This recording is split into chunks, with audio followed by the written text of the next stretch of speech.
HSC পরীক্ষা শেষ হওয়ার পর থেকে আমার বান্ধবীরা দেশে বিদেশে বেশ ভালোই বেড়াচ্ছে।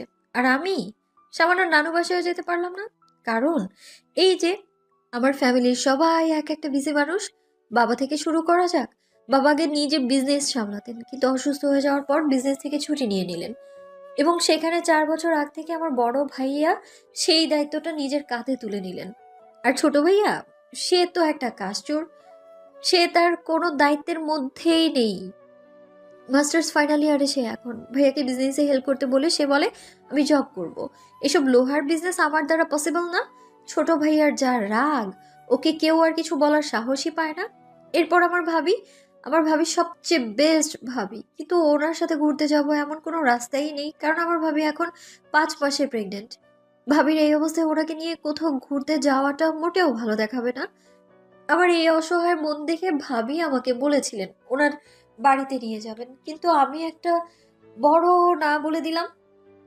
কারণ এইসব কথা ভাইয়া জানলে আমার ভাইয়া দুজনকেই মেরে তক্তা বানায় দিবে একদম। এরপর আমার প্রাণপ্রিয় আম্মা যান। আম্মা তো বাসা ছাড়া কোথাও নড়তেই চান না। যদিও আম্মু শুধু নানু বাসা আর ওনার একমাত্র বোনের বাসায় যান, তবে এখন ভাবে প্রেগনেন্সি আর বাবার অসুস্থতার জন্য কোথাও বেরোতে পারেন না। আর আমিও হয়ে গেলাম ঘরবন্দি। যদিও মা আমায় নিয়ে যেতে চেয়েছিলেন নানু বাসায়, তবে আমার আম্মুকে ছাড়া একা একা যেতে ভালো লাগে না। আমার একমাত্র খালামণির বাসা আমাদের বাসা থেকে 5 মিনিটের পথ, তবে আমার ওই বাসা যাওয়ার কোনো মন মানসিকতাই নেই। কারণ একটাই, আমার রাগী বদমেজাজি হিংস্র আর দেখতে মারাত্মক সুন্দর খালাতো ভাই মিস্টার সাদনান সাদিফ। ওনার কথা মনে আসতেই প্রায় 3 বছর আগে সেই কাহিনীটা চোখে ভেসে ওঠে। আর সাথে সাথেই আমার মন আতঙ্কে কেঁপে ওঠে। উফ, ওনার কথা বাদ। আপাতত এখন একটা প্ল্যানিং করা দরকার। এই পর্যন্ত 4বার ফোন দিলাম, কিন্তু আমার গুণধর খালাতো বোনরা কল রিসিভ করবে না বলে পণ করেছে বেবি। শেষ পর্যন্ত ইতিহাপুর আমার উপরে দয়া হলো আর সে কলটা রিসিভ করলো। হ্যাঁ শেফাফুল, বল। এই ভাই, কয়টা বাজে? তুমি এখনো ঘুমাচ্ছ? আর তোমার ওই বজ্জাত বোনটা কোথায়? তাকে আমি মেসেজ কল দিতে দিতে টায়ার্ড হয়ে গেলাম। জুমু, সে তো আমার পাশেই ঘুম। তুই কি রে বলতো? কালকে রাতে আড্ডা দিতে দিতে তো প্রায় 3টা বেজে গেছিল আমাদের, আর এখন বাজে সকাল 11টা। এত তাড়াতাড়ি উঠে গেলি কিন্তু কেন? আপু আপু, আমি না স্বপ্নে দেখলাম কি আমি ঘুরতে যাচ্ছি সবার সাথে, কি যে মজা হচ্ছিল ঘোরাফেরা করতে। উফ, হঠাৎ দেখলাম আমাকে কে যেন একটা ধাক্কা দিয়ে ফেলে দিল আর আমি নিচে পড়ে যাচ্ছি। আল্লাহ গো বলে চিৎকার দিয়ে চোখটা খুলে উঠে বসলাম। দেখি আরে, এটা তো আমার বাসা। চিন্তা করো আপু, আমি কি পরিমাণ ডেসপারেট ঘুরতে যাওয়ার জন্যে। কোথায় যেতে চাচ্ছে আমাদের আদরের ময়নাটা? আপু, এই পাশে মেলা হচ্ছে, ওই যে প্রেস ক্লাবের পাশে, চলো না ওইখানে। বেশি দূরে না তো, তুমি খালামণি আর মাকে রাজি করিয়ে নাও না প্লিজ। ওইখানে যাবি? ওকে, সমস্যা নাই। ইসলাল ভাইয়া কি গাড়ি নিয়ে গেছে? হ্যাঁ, বড় ভাইয়া তো গাড়ি করেই অফিসে যায়। সমস্যা নেই, আমরা রিক্সা করে চলে যাব। কেন? আমার গাড়ি কি তোর চোখে লাগে না? ওহো, আমি তো ভুলেই গেলাম, তোমাদের তো জন প্রতি গাড়ি আছে। আমার বড় লোক আপুই। শেফা, মায়ের খাবি তুই এখন। বিকেলের দিকে আমি পিক করে নেব তোকে, রেডি থাকিস। তখনই আমার প্রাণপ্রিয় বোন প্লাস কলিজার বান্ধবী জুমান ওরফে জুমু ইতি আপু থেকে মোবাইল নিয়ে ঘুমের মাঝে বকতে শুরু করলো। এই শেফানি, কুত্তানি, কই যাচ্ছিস তোরা? আমিও যাব। জুমু বেবি, তুমি পড়ে পড়ে ঘুমাও।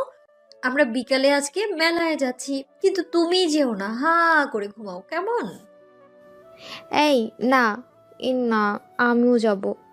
তোর ভাইকে কত বললাম নিয়ে যাওয়ার জন্য, কিন্তু রাফসান তো 1 নম্বরের রাগী। সে নাকি এমন প্লেসে যায় না। আহারে, কত কষ্ট। তো ছোট ভাইয়াকে বলবো তার উঠবি তার নামে তারই ছোট বোনকে কথা শোনাচ্ছে।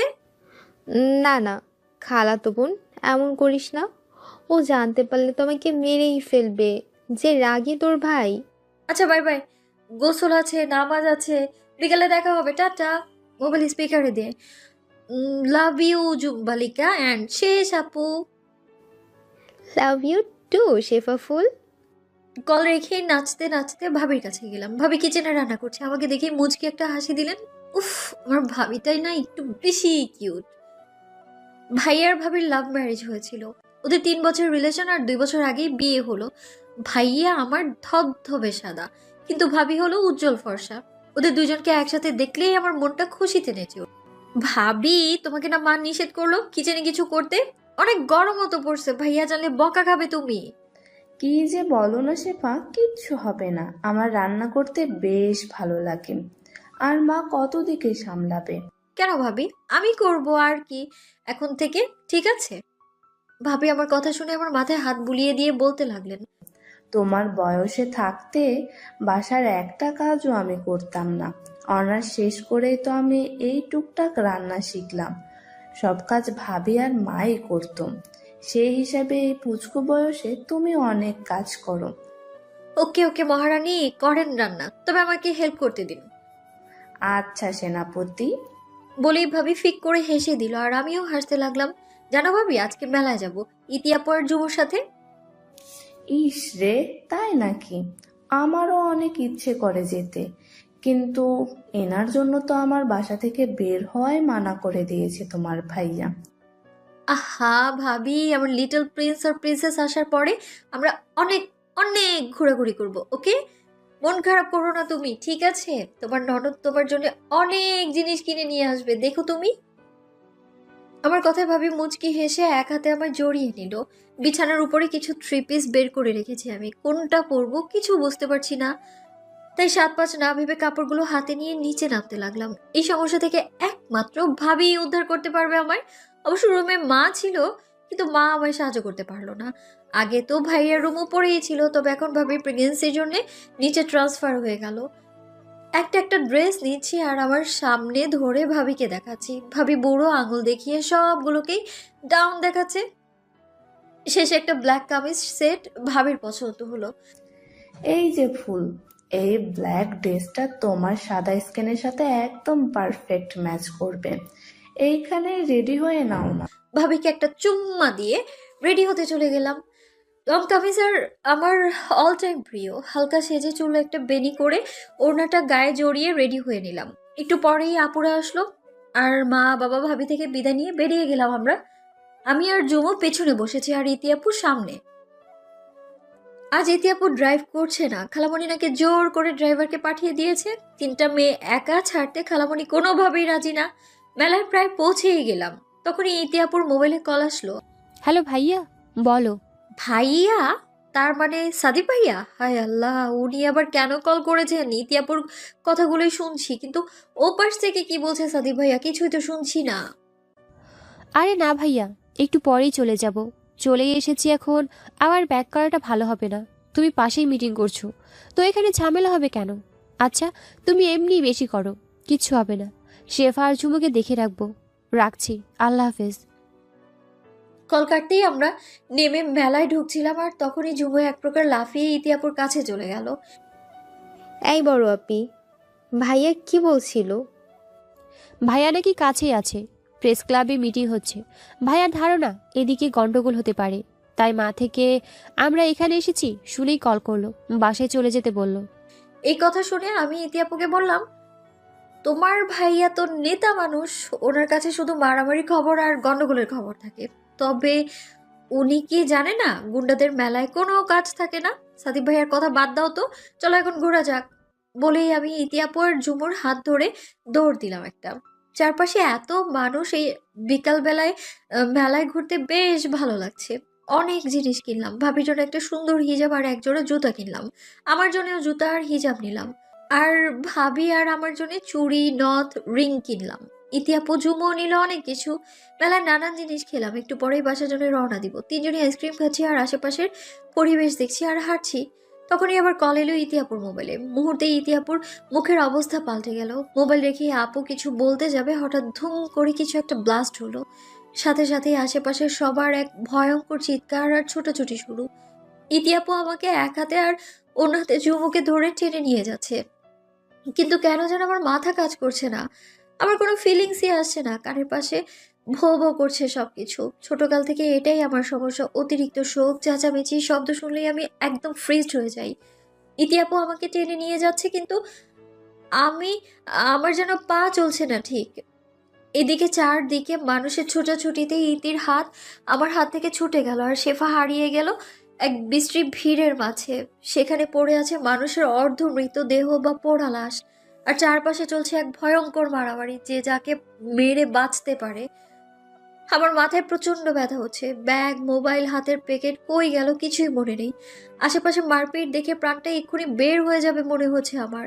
এই কান্না, আওয়াজ, মারামারি আর নিতে পারছি না আমি। ভয়ে আতঙ্কে একপাশে ভ্যানের আড়ালে গুটিসুটি মেরে বসে পড়েছি। একটু আগে হুঁশ না থাকলেও এখন আস্তে আস্তে আমার মাথার ভারী ভাবটা কমে আসছে। হঠাৎ কেউ একজন ভ্যানটা এক টান মেরেই নিয়ে নিল। আমি দ্রুত উঠে দাঁড়িয়ে গেলাম। পেছন ফিরতেই দেখি একটা ছেলে বড় একটা ছুরি নিয়ে হিংস্রভাবে তাকিয়ে আছে আমার দিকে। আবার সেই অজানা ভয়টা মাথায় চেপে ধরলো। আমি কোনো মতে পিছের দিকে ফিরে চলে যেতে নিলেই ছেলেটা আমার ওড়না ধরে টান দিল, আর আমি না চাইতেও থেমে গেলাম।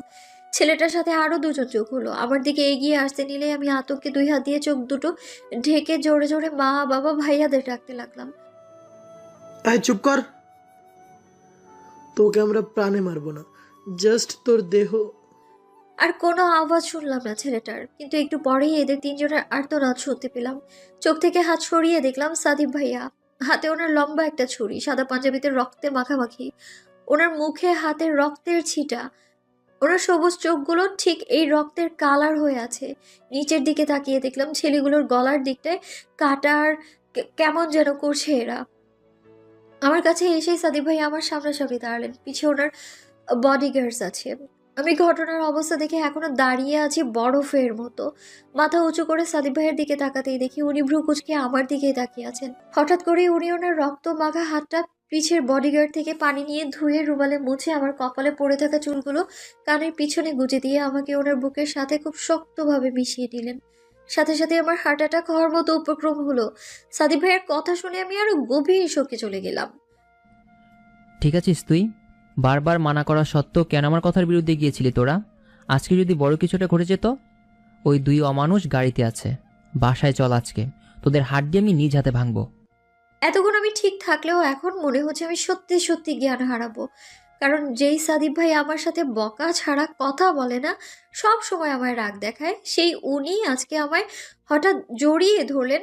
আর আজকে বাসায় নিয়ে নির্ঘাত উনি আমার হাড্ডি ভাঙবেন। হ্যাঁ, ভেবেছিলাম এই মারামারি কাটাকাটি যুদ্ধ শেষ। সাদিব ভাইয়া আমাকে ওনার বুক থেকে ছাড়িয়ে আমার হাত ধরে টেনে নিয়ে যাচ্ছিলেন, আর সামনে হাঁটছিল ওনার বডিগার্ডসরা।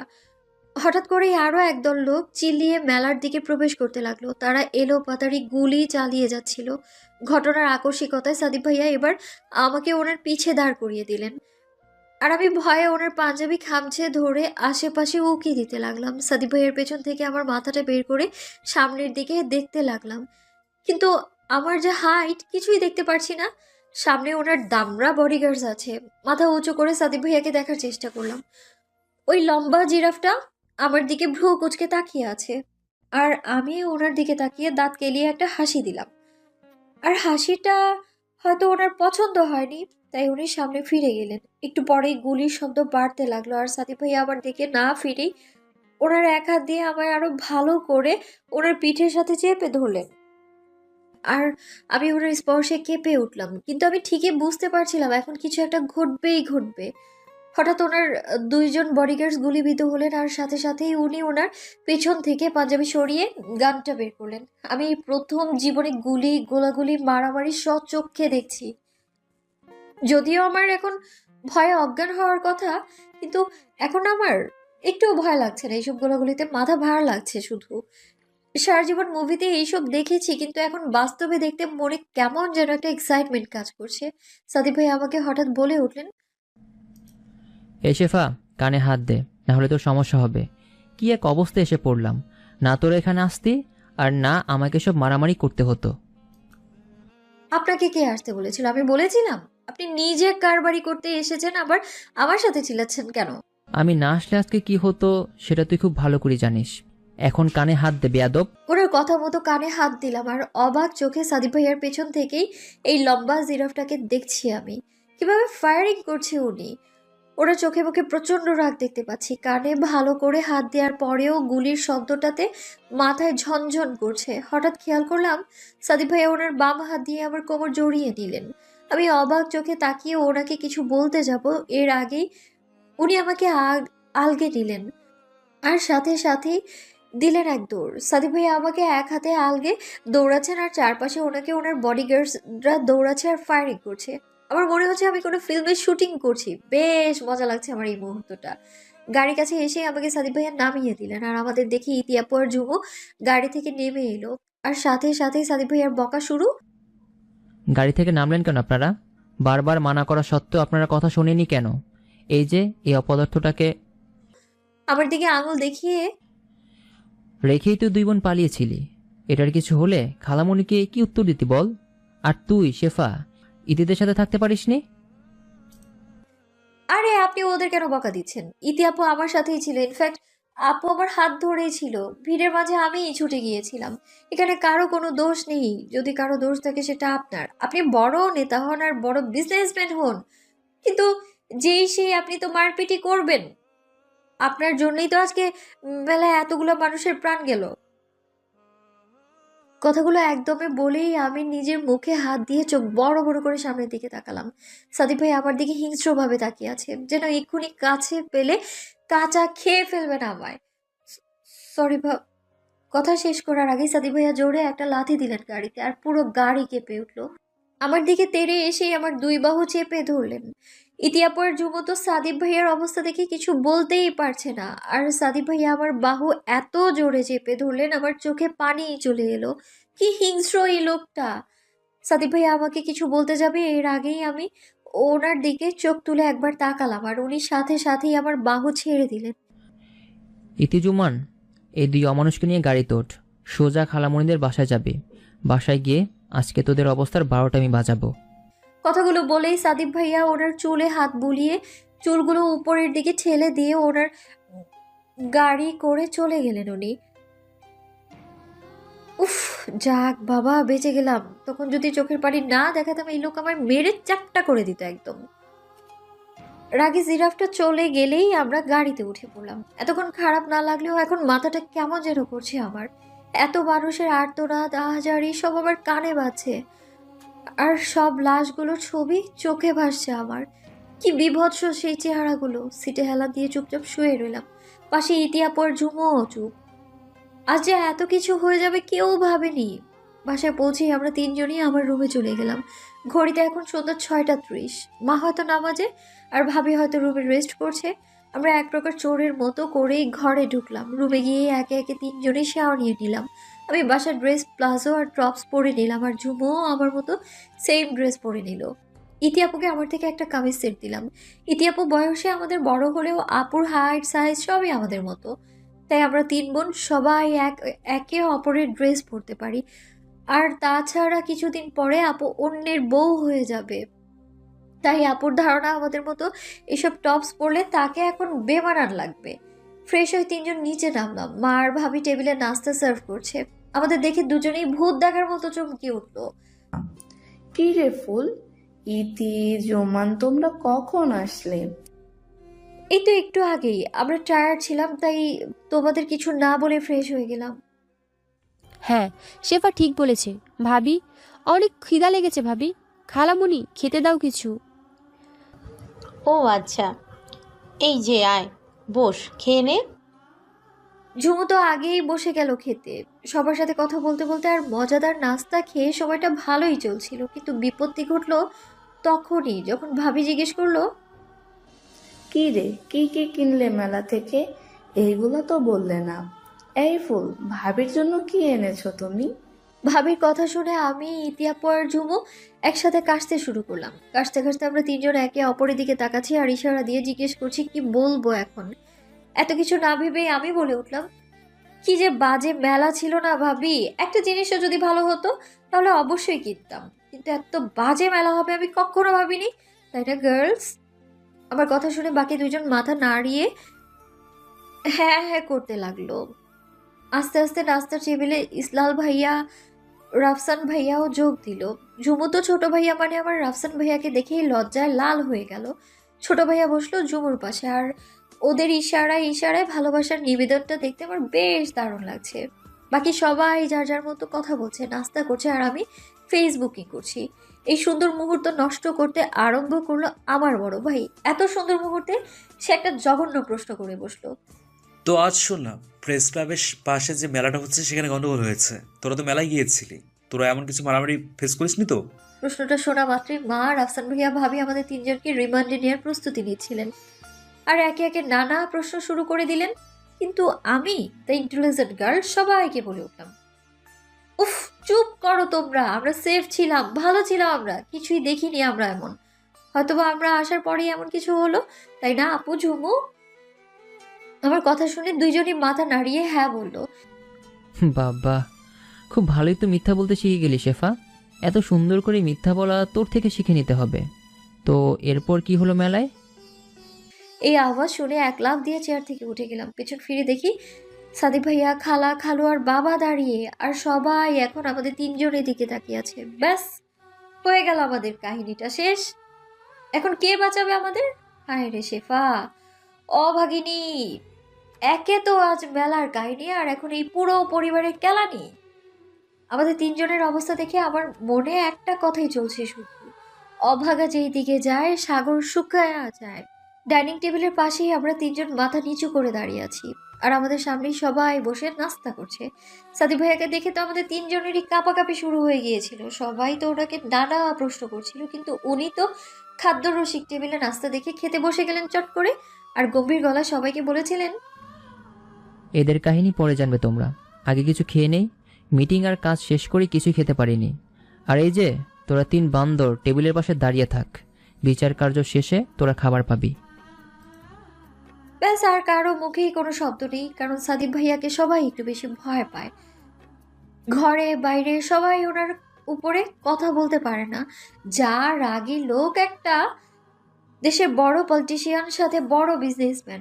আগে জাস্ট পলিটিশিয়ান ছিলেন, পরে আবার খালুর বিজনেসের সাথে নিজের আরও 3টা কোম্পানি খুলে নিলেন। সে দেখতে অসম্ভব সুন্দর হলেও মনটা তার ভীষণ বাজে, আর এত বদমেজাজি যে ওনার নিজের মা বাবা ওনাকে একটা কথা 2বার বলেন না। একটু পরেই বিচার কার্য আরম্ভ হবে, মনে হচ্ছে আমরা কোনো আসামি। অবশ্য আজ যা করলাম তা আসলে বিরাট অপরাধ ছিল, কিন্তু আমরাই বা জানতাম নাকি ওরকম বাজে একটা পরিস্থিতিতে পড়তে হবে। সাদিক ভাইয়া না আসলে আসলেই আজকে কি হতো আল্লাহ জানে। এতক্ষণ চুপ থাকা আমার দ্বারা অসম্ভব, তাই আমি পাশে ঝুমুকে ফিসফিসিয়ে বলতে লাগলাম, ভাই রে ভাই, তোর ভাই এটা এমন কেন রে ভাই? মেলাতে যাওয়া হয়েছিল সেটাতে আমাদের কি দোষ? মানলাম আমরা ওনার কথা শুনি নাই, তাই বলে এইভাবে ফ্যামিলির সামনে অপমান? ধুর মিয়া, আমার নিজের অসহ্য লাগছে। নিজের ভালোবাসার মানুষের সামনে অপমানিত হতে হবে, ভাবা যায় এগুলো? আমার ভাই তো ভাই না, একটা রাক্ষস। এই প্রথম একটা ভালো কথা বললি। তোর ভাইয়ার বউ কে হবে আল্লাহ জানে। আল্লাহ জানে ওনার বউকে এতগুলো ধৈর্য দেয়। কথাগুলো বলেই আমি আর জুমু মিট মিট করে হাসতে লাগলাম। নাস্তা খাওয়া শেষে বিচার কার্য অনুষ্ঠিত হতে চলল লিভিং রুমে। এখন আমরা তিনজন দাঁড়িয়ে আছি, বাকি সবাই সোফায় বসে আছে। আর সাদিক ভাইয়া একটা লাঠি নিয়ে আমাদের সামনে দাঁড়িয়ে আমার দিকে রাগী ভাবে তাকিয়ে আছেন। কি রে, কিছু কি বলবি? মেয়েগুলোকে এভাবে দাঁড় করিয়ে রাখার কোনো মানে হয় না। হ্যাঁ ভাই, জলদি বলো কি করেছে এরা, আর ভাল লাগছে না এই তামাশা। বারবার মেলায় যেতে নিষেধ করার পরেও এই তিনজন আমার কথা না শুনে মেলায় গিয়েছিল। আর সবাই তো জানোই আজকে মেলায় কত বড় একটা কাণ্ড ঘটেছে। খালামণি, তোমার মেয়ে শেফা তো আজকে মরতে মরতে বেঁচে গিয়েছে। আমি না গেলে আজকে তোমার মেয়ের অবস্থা কি হতো ভাবতে আমার গাটা কাঁপছে। এবার বলো কি করা উচিত এদের? আমার কথা না মানার শাস্তি অন্যদের যেমন দেই তেমন শাস্তি দেবো এদের? এইদিকে এই কথা শুনে শেফার মা মিসেস রুবি হক তো একেবারে কেঁপে উঠলেন। মেয়েটা যে তার মানিক রতন, এত বড় কাণ্ড ঘটেছে আর উনি কিছুই জানেন না। আর যদি তার মেয়ের কিছু হতো, কি নিয়ে বাঁচতো সে? মনে এক ভয়ঙ্কর কথা নাড়া দিয়ে উঠল ওনার। মেয়ে যেন এই ভুল আর দ্বিতীয়বার না করে, তাই উনি সোফা থেকে উঠে ঠাস করে একটা চড় লাগিয়ে দিলেন আমায়, আর আমি গিয়ে পড়লাম ইতির উপরে।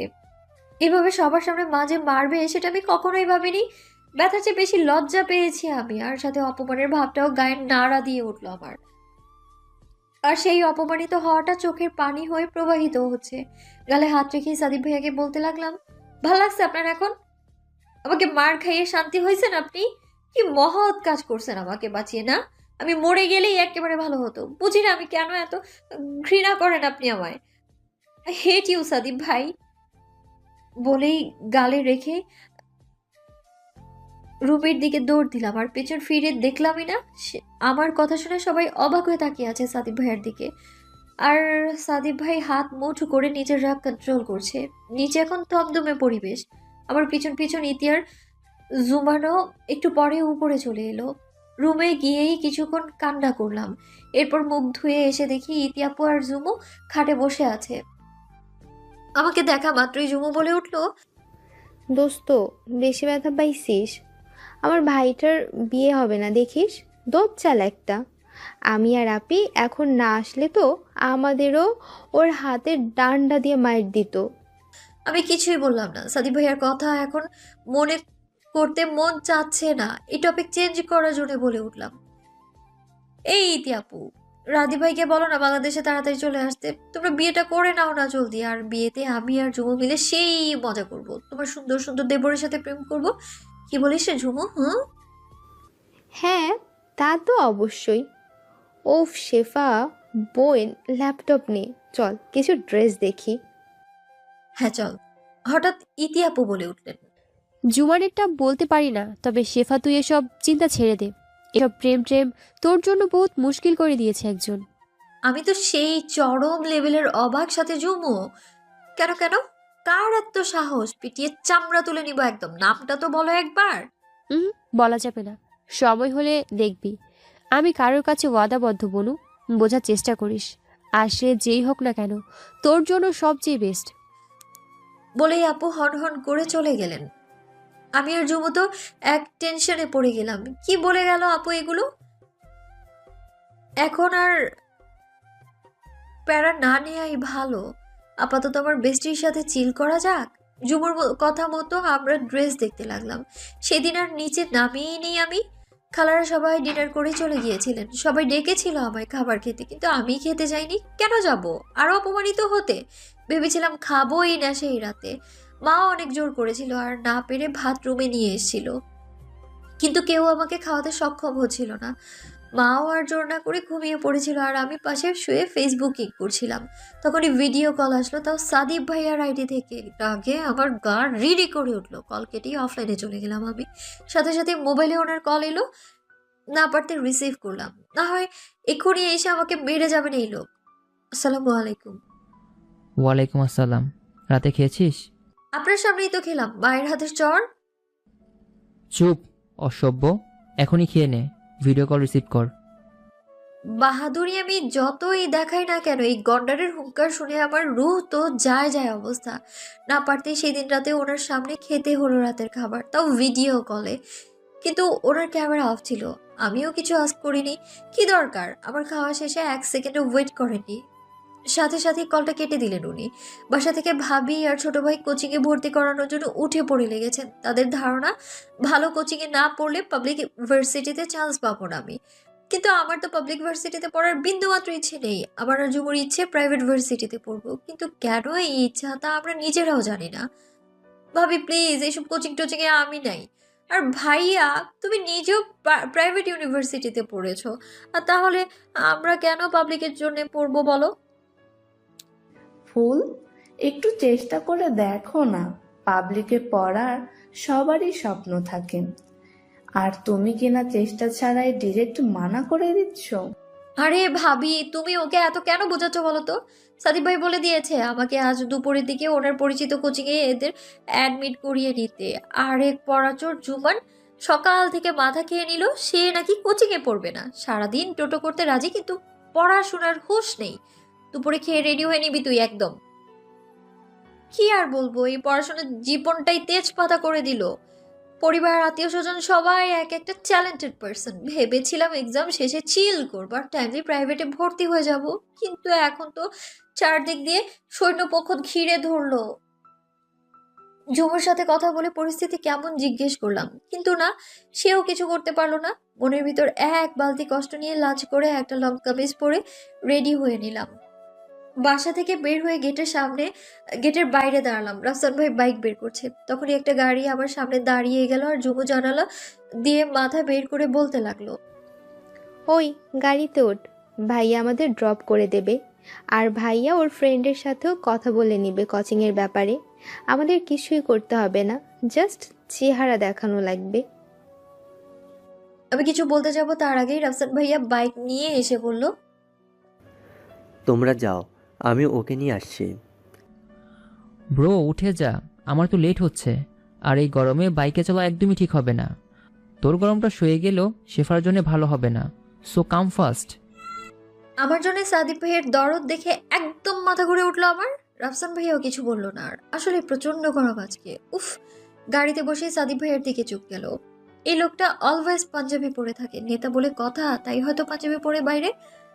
কিন্তু আমাদের বাসায় বা ওনার বাসাতে ট্রাউজার আর টি শার্ট পরেন। আজকেও একটা ব্লু কালারের পাঞ্জাবি পরেছে। আর প্রত্যেকবারের মতো ওনার চুলগুলো জেল দিয়ে সেট করা। উনি খুবই অ্যাট্রাকটিভ একটা মানুষ, যে কেউ 1 সেকেন্ডের মধ্যে ওনার প্রেমে পড়তে বাধ্য। কিন্তু যেই ওনার নির্দয় মনের কথা জানবে তখনই দিবে একটা ভোঁদড়। কথাগুলো ভাবতেই লুকিং গ্লাসের দিকে তাকালাম আর ওনার সেই সবুজ চোখগুলোর চোখাচোখি হয়ে গেল। ইস, কি লজ্জা! সাদিক ভাইয়াকে আমি যতই ঘৃণা করি না কেন, ওনার সবুজ চোখগুলো দেখলে ওনার উপর কেন জানি একটু মায়া হয় আমার। কোচিংয়ে পৌঁছে সরাসরি চলে গেলাম আমরা অফিস রুমে। সাদিক ভাইয়াকে দেখা মাত্রই কোচিংয়ের সবাই সালাম দিতে লাগলো, হ্যান্ডশেক করতে লাগলো, কেউ কেউ তো সেলফি তুলতে লাগলো। বাহ বাহ, উনি তো বেশ ভালোই ফেমাস। অবশ্য হবে নাও বা কেন, দেশের সবচেয়ে গণ্যমান্য নেতার সাথে ব্যবসায়ী উনি। ওনার সাথে তামাশা শেষ করে ওনার ফ্রেন্ডের সাথে আলাপ করে ঝুমু আর আমাকে অ্যাডমিট করিয়ে দিলেন। আর আজকে থেকেই নাকি ক্লাস স্টার্ট হবে। ব্যাগ বই কিছুই তো আনলাম না মোবাইল ছাড়া, কিন্তু তাও ওরিয়েন্টেশন ক্লাসে অ্যাটেন্ড করতেই হবে।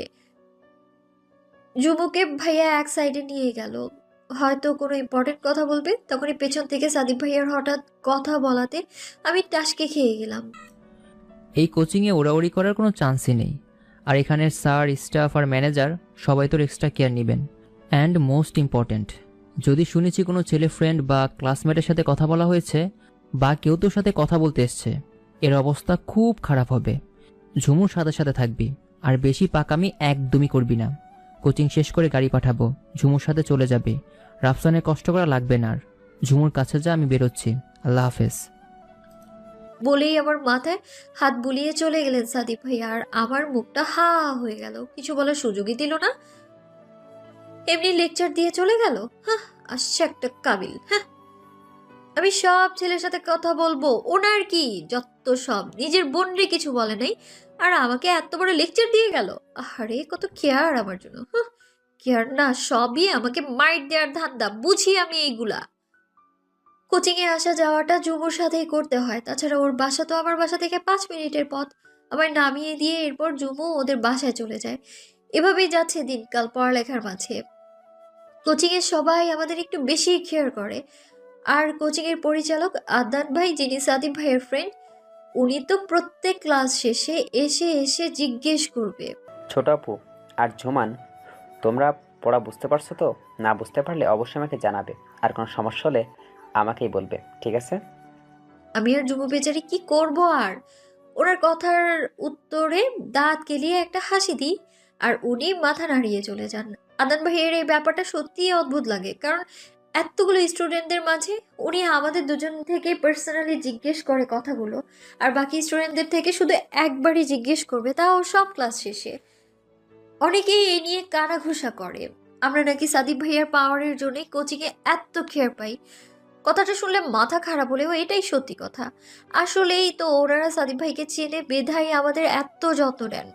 যদিও অন্যদের এইসব কথা একদম সত্যি, কিন্তু তাও এই কথা শুনতে মোটেও ভালো লাগে না আমার। কোচিংয়ের সবাই একজোট আর আমি ঝুমু অন্য জোট। যাক, সমস্যা নেই, আমি আর ঝুমু দুজন মিলেই একাই 100, ও না, একাই 200। আমরা নিজেদের মতোই থাকি কোচিংয়ে। কে কি বললো ওইসব শুনে মন খারাপ করার কোনো মানেই হয় না। সকাল থেকে আজ প্রচণ্ড বৃষ্টি হচ্ছে, একটু আগে থেকেই ঝোড়ো হাওয়া শুরু হলো। আজ মনে হয় আর কোচিংয়ে যাওয়া হবে না। যাক, ভালোই হলো, এতক্ষণ বই খাতা নিয়ে বসেছিলাম আর বৃষ্টি দেখছিলাম, কিন্তু বৃষ্টির বেগ বুঝে আমার মনে শান্তির হাওয়া বইতে লাগলো। কারণ আজ কোচিংয়ে যাওয়া হবে না, তাও নিচ থেকে ঘুরে এসে জুমুকে একটা কল দিব। নাচতে নাচতে নেমে নিচে এলাম। মা রান্নাঘরে কাজ করছে আর ভাবি রুমে। ভাইয়াও আজকে যায়নি অফিসে। কিভাবে যাবে এই বৃষ্টির মধ্যে? কিন্তু রাফসান ভাই গেল ফুটবল খেলতে। রান্নাঘরে গিয়ে মাকে পেছন থেকে জড়িয়ে ধরলাম। আম্মা জান, আজকে প্লিজ ভুনা খিচুড়ি করো না, সাথে গরুর মাংস ভুনা করো প্লিজ। মা আমার দিকে ফিরে বলল, খিচুড়ি না হয় করলাম, কিন্তু গরুর মাংস যে খাবেন, আপনার অ্যালার্জির কি হবে? মা এক পিস খেলে কিচ্ছু হবে না, আর শুধু কি আমার জন্য রান্না করবা নাকি? বাসার সবাই তো খাবে। সো নো বাড়াবাড়ি। আজকে তুমি খিচুড়ি আর গরু ভুনা করবেই করবে। হেল্প লাগলে বলো, আর না লাগলে গেলাম আমি। জুমুকে ফোন করতে হবে।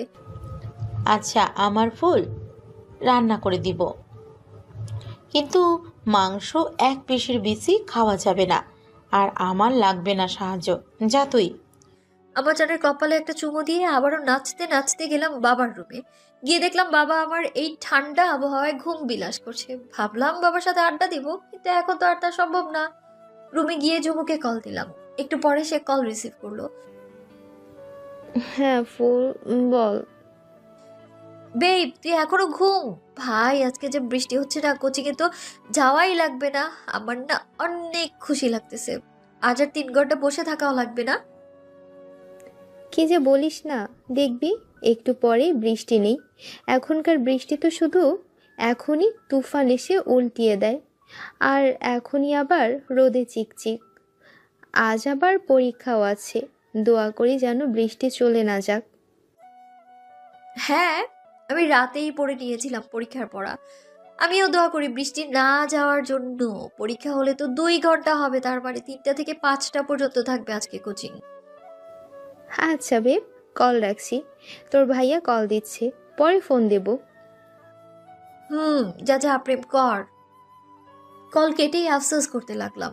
ইস, আজ যদি একটা প্রেমিক থাকতো, আমিও তাহলে এতক্ষণ ফোনে কথা বলে বলে বৃষ্টি বিলাস করতাম। কিন্তু আফসোস, এত প্রপোজাল আসার পরেও আমার কেন যেন কোনো ছেলেকেই মনে ধরেনি। আর আমার গুণধর সাদিপ ভাইয়া, সে তো আমাকে অনেক আগেই থ্রেট দিয়ে রেখেছেন। এসব ছেলেপেলেদের সাথে কথা বলতে দেখলেও নাকি আমাকে মেরে ভূত বানিয়ে দেবে। ওনার এইসব কথা শুনলে না আমার গা জ্বলে যায়। একে তো নিজে এক পাথর, প্রেম ভালোবাসা বুঝে না, তাই তো আমাকে নিজের মতো পাথর বানাতে চাচ্ছে। অবশ্য প্রেম করার কোনো মন মানসিকতাও নেই আমার, কারণ সাদিপ ভাইয়ার এক কাণ্ড দেখে আমার আক্কেল হয়েছে। এই গল্প অন্য একদিন বলবো। আর প্রেম যারা করে, ওদের অবস্থা মাঝে মাঝে এমন করুণ হয়, কান্নাকাটি করে একেবারে অবস্থার 12টা বাজিয়ে ফেলে। এত কান্নাকাটি করার চেয়ে প্রেম না করাই ভালো। আল্লাহ জানেন আমার কপালে কি আছে। দুপুরে 1টার দিকে রোদ উঠে চকচক অবস্থা। এসবের কোনো মানে হয়? কোথায় ভাবলাম আজকে দুপুরে একটা জোরে সোরে ঘুম দিব, আর এখন কি থেকে কি হয়ে গেল ধুর। একরাশ কষ্ট নিয়ে নামাজ পড়ে নিলাম। নামাজ শেষে একেবারে নিচে চলে গেলাম। ভাবি, ভাইয়া, মা, বাবা সবাই লিভিং রুমে বসে আছে। আমাকে দেখা মাত্রই ভাবি বলে উঠলেন, ফুল, আজ কি কোচিংয়ে যাবে? ভেবেছিলাম যাব না কোচিংয়ে, কিন্তু এখন দেখো বাইরে কত রোদ, একদম রোদে ফকফকা হয়ে গেছে। ভাল লাগে এসব, বলো তো ভাবি? আর আজকে পরীক্ষাও আছে, তাই যেতে হবে অবশ্যই। আচ্ছা, তবে খেয়ে নাও এক্ষুনি। তুমি তো আবার লাঞ্চ করে একটু ঘুমাও। আমার সাথে একেবারে সবাই একসাথে লাঞ্চ করে নিল। লাঞ্চ করেই রুমে গিয়ে চিত হয়ে শুয়ে পড়লাম। উফ, একটু মন যাচ্ছে না কোচিংয়ে যেতে। ঘুম থেকে উঠে দেখলাম ঘড়িতে এখন 2টা 10। হায় আল্লাহ, আজকে কোচিংয়ে যেতে লেট হয়ে যাবে। তাড়াহুড়ো করে রেডি হওয়া শুরু করলাম। এর 5 মিনিট পরেই দরজায় কেউ নক করলো, আর আমি কাপড় পরতে পরতে দরজাটা খুলে দিলাম, কারণ আমি জানি এখন আমার জুমো জানিয়ে আসবে। আমাকে দেখে জুমো এক প্রকার চিল্লিয়ে বলতে লাগলো, এখনো কাপড় নিয়ে টানাটানি করছিস? আজ এক্সাম দিতে খুব ভালোই লেট হবে। কথাটা বলেই জুমো আমার ব্যাগ গোছাতে লাগলো, আর আমি চটপট কোনো মতে কামিজ পরে ওনাটা জড়িয়ে নিয়ে চুলগুলো একটা খোপা করে নিলাম। কোচিংয়ে পৌঁছাতে 10 মিনিট লেট হয়ে গেল। কোচিংয়ে গিয়েই তাড়াতাড়ি লিখে শুরু করে দিলাম লেখার মাঝেই জানাল দিয়ে খেয়াল করলাম বিদ্যুৎ চমকাচ্ছে। তার মানে আবার বৃষ্টি আসবে। ইয়াহু! পাশে বসা যুবককে মিনমিন করে বললাম, baby it's going to rain again, আমরা বৃষ্টিতে ভিজবো আজকে প্লিজ। আর বাসায় তো জানে না আজকে আমাদের 1 ঘন্টা আগে ছুটি, তাই আমরা পূর্ব পাশের রাস্তাটা দিয়ে চিল করব আর ভিজবো, ওকে? ওইদিকে কখনো যাইনি তো আমরা। আমার কথা জুমু ওর কোনোই দিয়ে আমার পেটের পাশে একটা গুঁতো দিল আর চোখ বড় বড় করে বলতে লাগলো, ভাইয়া নিতে আসবে আজকে, ওর নাকি এইদিকে কাজ আছে, ভিজতে দেখলে রাস্তায় মেরে চ্যাপটা করবে দুজনকে। আর কিছু বললাম না, কারণ হলের গার্ড বারবার আমাদের দিকে নজর দিচ্ছিলেন। যা হবে এক্সাম শেষ হবে। টাইম শেষ হওয়ার আগেই এক্সাম শেষ হয়ে গেল। আমি আর জুমু মিলে কোচিংয়ের করিডোরে দাঁড়িয়ে আছি। আদনান ভাই এসে একবার জিজ্ঞেস করে গেলেন আমরা এখানে কেন দাঁড়িয়ে আছি। ওনার কথার উত্তরে ঝুমু বলল, কিছু না, গাড়ির জন্য ওয়েট করছি। আদনান ভাইয়া আর কিছু না বলে চলে গেলেন। বাইরে তুমুল বৃষ্টি পড়ছে। আজ কেন জানি বৃষ্টিতে ভেজার লোভটা আমায় খুব ভালোভাবে জেঁকে ধরেছে। বোন প্লিজ আয় না, 5 মিনিট পরেই চলে আসবো। এখন মাত্র 4:40 বাজে, আয় না। দোস্ত, তোর জ্বর? ঝুমুকে কিছু বলতে না দিয়ে একটানে বাইরে নিয়ে গেলাম। বৃষ্টিতে আমি ঝুমুর হাত ধরে টানতে টানতে দৌড়াচ্ছি, আর পেছনে আদনান ভাই আমাদের ডাকছে, কিন্তু আমরা তো থেমে নেই। এদিকে ঝুমু একেবারে চুপ হয়ে গেল, কারণ এই বৃষ্টির মুগ্ধতা কারো উপেক্ষা করার শক্তি নেই। এক দৌড়েই আমরা পূর্ব দিকের রাস্তায় চলে এলাম। অনেক সুন্দর এই জায়গাটা, সবুজে ঘেরা, সাথে এই বৃষ্টির ছোঁয়া জায়গাটাকে আরো বেশি মনোমুগ্ধ করে তুলেছে। চুলগুলো খুলে দিলাম আর মোবাইল তো একেবারে বইয়ের ভেতরে ঢুকিয়ে নিলাম যেন পানি না লাগে। আমি আর ঝুমু অনেক আয়েশ করে ভিজছি। আশেপাশে 2-1টা গাড়ি যাচ্ছে, এদিকটা একদম নীরব। ঝুমু, কয়টা বাজে? 8:58। মাত্রই, কিন্তু মনে হচ্ছে অনেকক্ষণ হলো। যাক ভালোই, আরো ভেজা যাবে কিছুক্ষণ। কথাটা বলেই আবারও মেতে উঠলাম দুজনে বৃষ্টি বিলাস করতে, কিন্তু একটু পরেই খেয়াল করলাম চারপাশে সন্ধ্যা নেমে গেল আর পরিবেশটা আরো বেশি শান্ত হয়ে গেল। শেফা, এবার চল ফিরে যাই। কয়টা বাজে এখন? 4:58। দোস্ত, আমার ঘড়ি নষ্ট। এদিকে তো আমি তো শুনেই শেষ, তার মানে এখন সন্ধ্যা নেমে গেল। দোস্ত দৌড় লাগা, সাদিক ভাই আজকে আমাদের মেরেই ফেলবেন। দুইজনই দিলাম দৌড়, কিন্তু কোন দিকে যাব আর বুঝছি না। এদিকে কোনো ছাউনি নেই, যার কারণে মোবাইল বের করতে পারছি না। এত দামি মোবাইল বৃষ্টিতে ভিজলে শেষ হয়ে যাবে।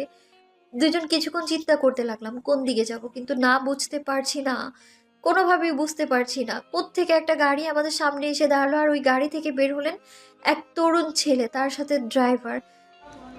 এই যে তোমরা এক রাতে কত নাও?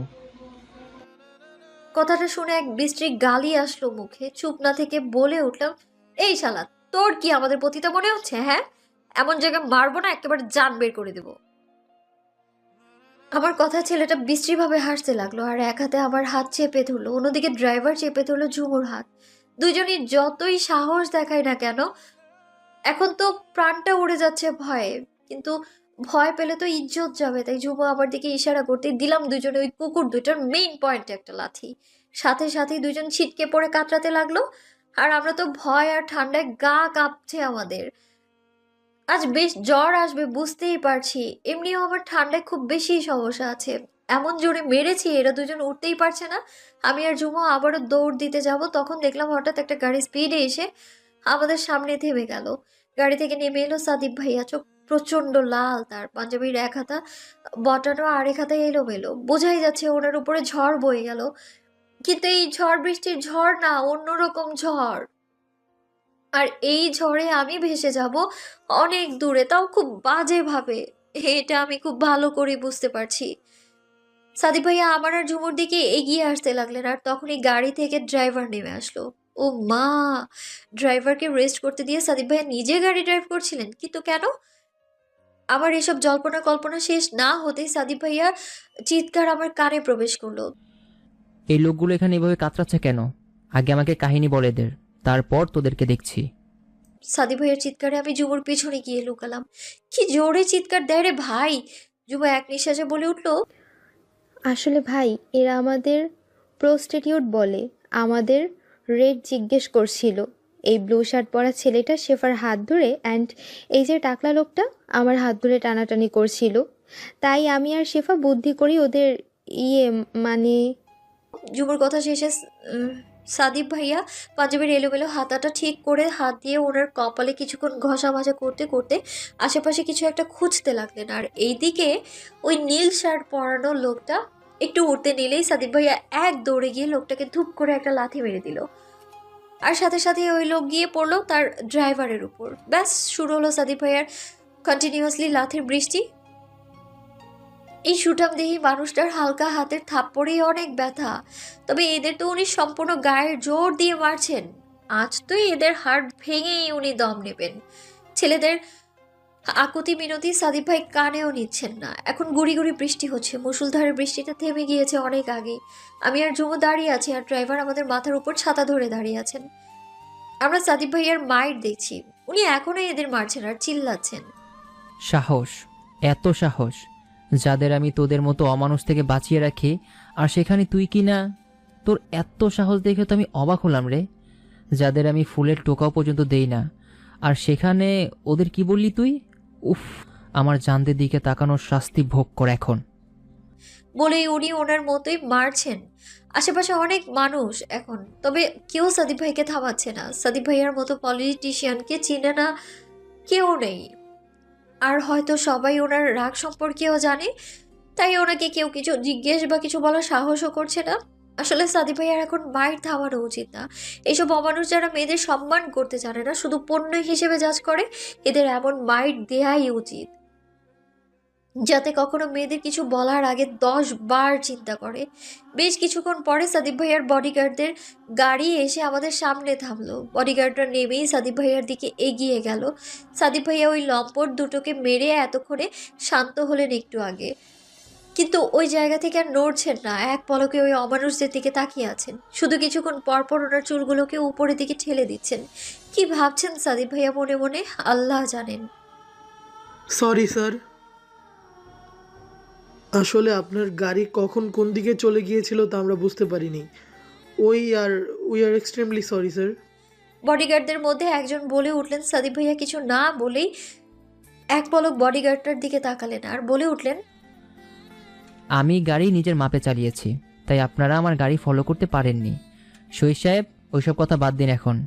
এখন একটা কাজ করেন, এদের তুলে নিন, সোজা হাসপাতালে নিয়ে যাবেন। এদের সুস্থ করে তুলে এরপর থানায় নিয়ে যাবেন। ওসির সাথে আমি পরে কথা বলে নিচ্ছি, আরও অনেক শাস্তি বাকি আছে এদের। Okay sir. বলে বডিগার্ড 4 জন তাড়াহুড়ো করে ওনাদের গাড়ি করে অমানুষ দুটোকে নিয়ে গেলেন। এখন সাদিপ ভাইয়া আমাদের অবস্থা কি করবে ভাবতে ভাবতেই আমার পেট মোচড় দিয়ে যাচ্ছে। তার উপরে এই বৃষ্টিতে মজা করে ভেজার ফলে আমার ভেতরটাও কাঁপছে। বাহ শেফা বাহ, আজকে তোর জ্বর আর সাদিপ ভাইয়ের মার থেকে রেহাই নেই আর। সাদিপ ভাইয়া আমাদের দিকে এসে ঝুমুকে জোরে একটা থাপ্পড় দিয়ে ঝুমুর গাল চেপে ধরলেন। কোচিং শেষে এদিকটা কেন এসেছিলি তোরা? আমি নিতে আসবো বলিনি একটাবার? বলেছিলাম নাকি? আদনান মানা করা সত্ত্বেও কেন দৌড় দিলি তোরা? আর এই অন্ধকার রাস্তাটায় পেয়েছিলে সে ঢং করার জন্য। 6 বার এদিকে গাড়ি নিয়ে গেলাম, কিন্তু একবারও তোরা চোখে পড়িসনি। উত্তর দে আমাকে, বেয়াদব। সাদিপ ভাইয়ের চিৎকার শুনে আমি আমার কানে হাত দিয়ে কান চেপে ধরলাম আর ঝুমুক কান্না করতে করতে বলে উঠলো, এই দিকেই তো ছিলাম ভাইয়া, তুমি কেন দেখোনি তা তো জানি না। আর ঘড়ি নষ্ট থাকায় টাইম আন্দাজ করতে পারিনি। ভেবেছিলাম আর্লি ঘোরা হয়ে যাবে, কিন্তু কখন এমন লেট হবে তা বুঝে উঠতে পারিনি। ব্যাস হয়ে গেল, কান্না অফ কর, গাড়িতে গিয়ে বস। এমন ভুল আর কোনোদিন হলে জিন্দা মাটিতে পুঁতে দিব। সাদিপ ভাইয়ার এমন ধমকানিতে ভেবেছিলাম আমার আর কোনো বিচার হবে না। এখন বাড়ি যাওয়ার পালা। শরীরটাও আর নিতে পারছে না এই ঠান্ডায়। ঝুমুর পিছে আমিও যেতে নিলে সাদিপ ভাই আমার হাত ধরে টান দিলে আমি থেমে গেলাম। ঝুমু তো মার খেয়ে পাথর হয়ে গেল, হাঁটতেই আছে সে।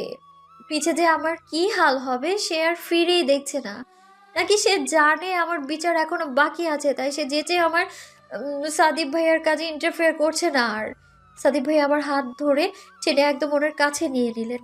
আমি ভয়ে চোখ খিচে নামিয়ে রাখলাম আর নিজের কামিজ খামচে ধরে রাখলাম। ওনার এই ভয়ঙ্কর চোখের দিকে তাকানোর সাহস নেই আমার। সাদিপ ভাই আমার মুখ অনেক জোরে চেপে ধরলেন আর আমি ওনার দিকে চোখ তুলে তাকালাম। রাস্তার এই সোডিয়াম লাইটে ওনার ফর্সা মুখটা আরো বেশি সাদা মনে হচ্ছে। তার উপর ওনার ছোট ছোট চোখগুলো লাল হয়ে আছে আর ওনার মুখে গায়ে বৃষ্টির পানি। ওনার গায়ে ছাই রঙের পাঞ্জাবিটা বৃষ্টিতে আধ ভেজা হয়ে আছে। কয়েক সেকেন্ডেই আমি সাদিক ভাইয়াকে ভালোই পর্যবেক্ষণ করে নিলাম। লোকটা আসলে প্রচণ্ড সুন্দর, কিন্তু এই সুন্দর লোকের মুখের কথা শুনে আমার অন্তর কেঁপে উঠল। খুব শখ তোর নিজের এই ফিগার অন্যদেরকে দেখানোর। এই যে বৃষ্টিতে ভিজেছিস, গায়ের কাপড় তো একদম গায়ের সাথে চিপকে রয়েছে। যে কেউ তো দেখি বাজে কথা বলবেই। ওনাটা দিয়েও কি কোনো লাভ হলো? ভিজে তো একেবারে গায়ের উপরে ঝেঁকে বসেছে। এই সুন্দর মানুষটার মন আর মুখ এত বাজে তা আমি ভালো করেই জানতাম, কিন্তু এত বাজে তা তো কখনোই ভেবে দেখিনি আমি। সাদিক ভাইয়া, আপনার মুখের ভাষা এত বাজে কেন? নেতা মানুষদের বুঝি মন দিল কিছুই নেই? আপনি কি একটু রুচিতে বাঁধে না আমায় এইসব কথা বলার? আমার কথার জবাবে সাদিক ভাইয়ার কোনো ভাবান্তর হলো না। উনি উল্টো আমার চুলের মুঠি শক্ত করে ধরে ভারী গলায় বলে উঠলেন, এই লম্বা লম্বা চুলগুলো তো খুলে দিয়েছিস, বাবা খুব সুন্দর। আমি চুপ করে থাকলাম। চুলে টান পড়ায় প্রচন্ড ব্যথা পাচ্ছি আমি। সাদিক ভাইয়া এবার আমার কান টেনে ধরলেন, কানে জোরে টান দিয়ে বললেন, আর কখনো কেমন ভুল হবে? আর কখনো আমাকে না বলে কোথাও যাবি? ফের যদি এমন কিছু করিস তোরা, গড প্রমিস মেরে একদম তক্তা বানিয়ে দিব। কথাটা বলে সাদিক ভাইয়া কান ছেড়ে দিলেন, আর আমি অপমানিত হয়ে মাথা নিচু করে কান্না করতে করতে সাদিক ভাইয়াকে মাথা নাড়িয়ে না বললাম। সাদিক ভাইয়া গুড বলেই আমার হাত ধরে টেনে গাড়ির দিকে নিয়ে যাচ্ছেন। আমার তো সেই লেভেলে সর্দি লেগে গেল মুহূর্তেই। আমার নাকের পানি আর চোখের পানি মিলে এক হয়ে যাচ্ছে। গাড়ির কাছে নিয়ে সাদিক ভাইয়া দরজা খুলে দিলেন, আর আমিও বাধ্য মেয়ের মতো বসে পড়লাম। কিন্তু আমায় অবাক করে দিয়ে সাদিক ভাইয়াও আমার পাশে বসে গেলেন, তাও একেবারে আমার গা ঘেঁষে। সাথে সাথে ড্রাইভার গাড়ি স্টার্ট করে দিলেন। ড্রাইভার কাকা যেন এই কাজেরই অপেক্ষা করছিলেন। সাদিক ভাইয়া তো সচরাচর পিছনের সিটে বসেন না, আর তাছাড়া আমি সাদিক ভাইয়াকে সবসময় সামনের সিটেই বসতে দেখেছি। তাহলে উনি আজ কেন এখানে বসলেন? এসব কথা আনমনেই ভাবতে লাগলাম আমি। কিন্তু আমার ভাবনার মাঝে ঝুমু আমায় ফিসফিসিয়ে বলল, দোস্ত, চুল টানার কান টানা কেমন উপভোগ করলি? আমি অসহায় চোখে ঝুমুর দিকে তাকালাম। ঝুমু তার ওড়না দিয়ে নিজেকে একবার মুড়িয়ে নিয়েছে। আমি সাদিক ভাইয়ের পাশ থেকে সরে ঝুমুর দিকে আরো চেপে বসলাম। আমি ঝুমুকে কিছু বলার আগেই পরপর 4টা হাঁচি দিয়ে দিলাম। সাথে সাথেই আমার দিকে টিস্যু এগিয়ে দিয়ে সাদিক ভাইয়ার চিল্লানি, ভেরি গুড। একটু পরই তো জ্বর আসবে তোর। ইচ্ছা তো করতেছে দুজনকে লাঠি পিঠা করি, অসভ্যের দল। জুমান, তোর কি জ্বর আসছে? না ভাইয়া, ঠিক আছি আমি। আমি আর ঝুমু সিটে হেলান দিয়ে বসে আছি। পাশে সাদিক ভাইয়া মোবাইলে কি যেন করছে। হঠাৎ একটু পরেই উনি গাড়ি থামাতে বললেন। কোথায় যাবেন আল্লাহ জানে। আমার তো ঠান্ডায় অবস্থা ডাল হয়ে যাচ্ছে। বৃষ্টিতে ভেজার মজা খুব ভালোভাবেই পাচ্ছি আমি। সাদিক ভাইয়া ফিরে এলেন একটা প্যাকেট নিয়ে, আবারও আমার পাশে এসে বসলেন, আর প্যাকেট থেকে টাওয়াল বের করে আমাকে আবার ঝুমুকে 2টো টাওয়াল ধরিয়ে দিলেন। আপাতত এইগুলো দিয়ে কভার করে নে, একটু পরেই মেন রোড উঠবো আর ট্রাফিকে বসে থাকতে হবে। রাস্তার কাজ চলতেছে, আরও ঠান্ডা লেগে যাবে তখন। আমি আর ঝুমু দেরি না করি টাওয়াল দিয়ে নিজেদের মুড়িয়ে নিলাম। যাক, এখন একটু আরাম লাগছে, কিন্তু এই হাঁচি তো থামছেই না। আর ঠিকই বুঝতে পারছি শরীরের তাপমাত্রা বাড়ছে আমার। ঝুমু তো আমার কোলের উপরই ঘুম। 8 ঘন্টা ধরে ট্রাফিকে বসে আছি। সাদিক ভাইয়াও চুপচাপ আমার গায়ের সাথে চিপকে বসে আছেন, আর আমি এই 2 ভাই বোনের মাঝে চাপা পড়ে চোখটা বন্ধ করে আছি। হঠাৎ সাদিক ভাই আমার মাথা টেনে ওনার কাঁধে রাখলেন। আমি সরতে চাইলেই দিলেন এক ধমক। জ্বর আসছে তোর, চুপচাপ আমার কাঁধে হেলান দিয়ে রাখ, না হলে মাথাটা ধরবে তোর। আর মাথাটাকে সরাতে চাইলে চট করে একটা থাপ্পড় খাবি। আমি আর কিছু না বলে চুপচাপ সাদিক ভাইয়ার কাঁধে হেলান দিয়ে চোখ বন্ধ করে রাখলাম। ফুল বেবি জান, চোখ খুলো। গাড়ি থেকে তো নামতে হবে, অনেক ঘুমিয়েছো। এবার চোখ খুলো, ভেজা কাপড় আর কতক্ষণ থাকবে?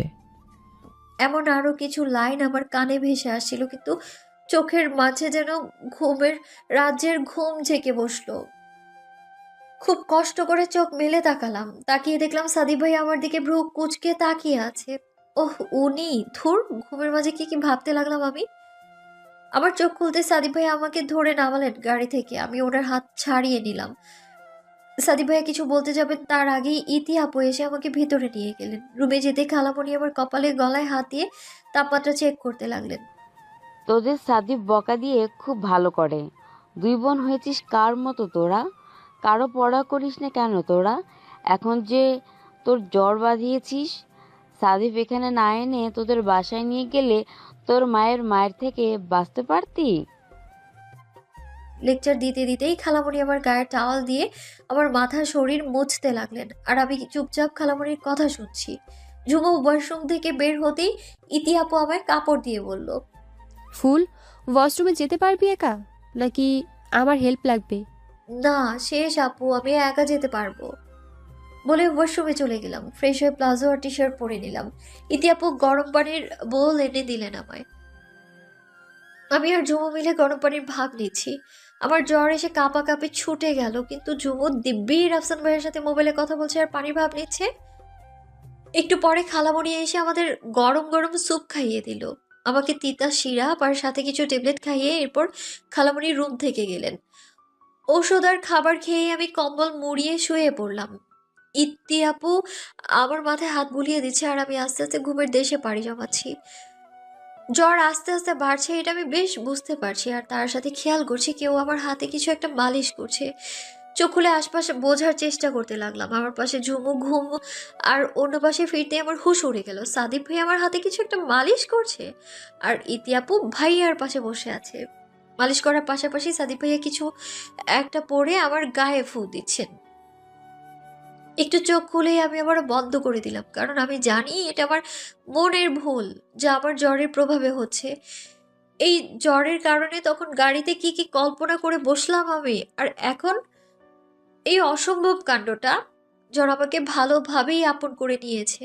কিন্তু যাই হোক, কল্পনা হলেও এই সাদিপ ভাই আমার সেবা তো করুক, না হলে বাস্তবে ওনার সেবা পাওয়া আমার কপালে নেই। এসব আজগুবি কথা ভাবতে ভাবতেই আবারও ঘুমের দেশে পাড়ি জমালাম আমি। পেটে আর বুকের উপরে মনে হচ্ছে কিছু চেপে বসেছে। জ্বরের দুর্বলতার কারণে চোখ খুলতে পারছি না, কিন্তু এভাবে আর শুয়ে থাকতেও পারছি না। তাই আস্তে করে চোখ খুলে তাকালাম। যুব মহারানী আমাকে তার কোল বালিশ হিসেবে ব্যবহার করছে। সে তার হাত পা আমার উপরে তুলে দিয়ে আয়েশ করে ঘুমাচ্ছে। আমি খুব কষ্ট করে ঝুমুর হাত থেকে হাত পা ঠেলতে লাগলাম, কিন্তু না, পারছি না। ঘুমের মাঝে এমনভাবে জেগে ধরেছে আমি তার হাত পা নাড়াতেও পারছি না। আর না পেরে ঝুমুকে আস্তে করে ডাকতে লাগলাম, ঝুমু বেব, পা আর হাত সরা না প্লিজ, নিঃশ্বাস নিতে কষ্ট হচ্ছে আমার। এভাবে কয়েকবার ডাকলাম ঝুমুকে, কিন্তু না, তার তো ওঠার নামই নেই। আমিও কি আর করব, চেষ্টা করতে লাগলাম ওর হাত পা সরানোর। হঠাৎ দেখলাম আমার গায়ের উপর থেকে কেউ ঝুমুর হাত পা সরিয়ে দিচ্ছে। ডান পাশ ফিরে দেখলাম, ও মা, এ তো দেখি সাদিপ ভাইয়া।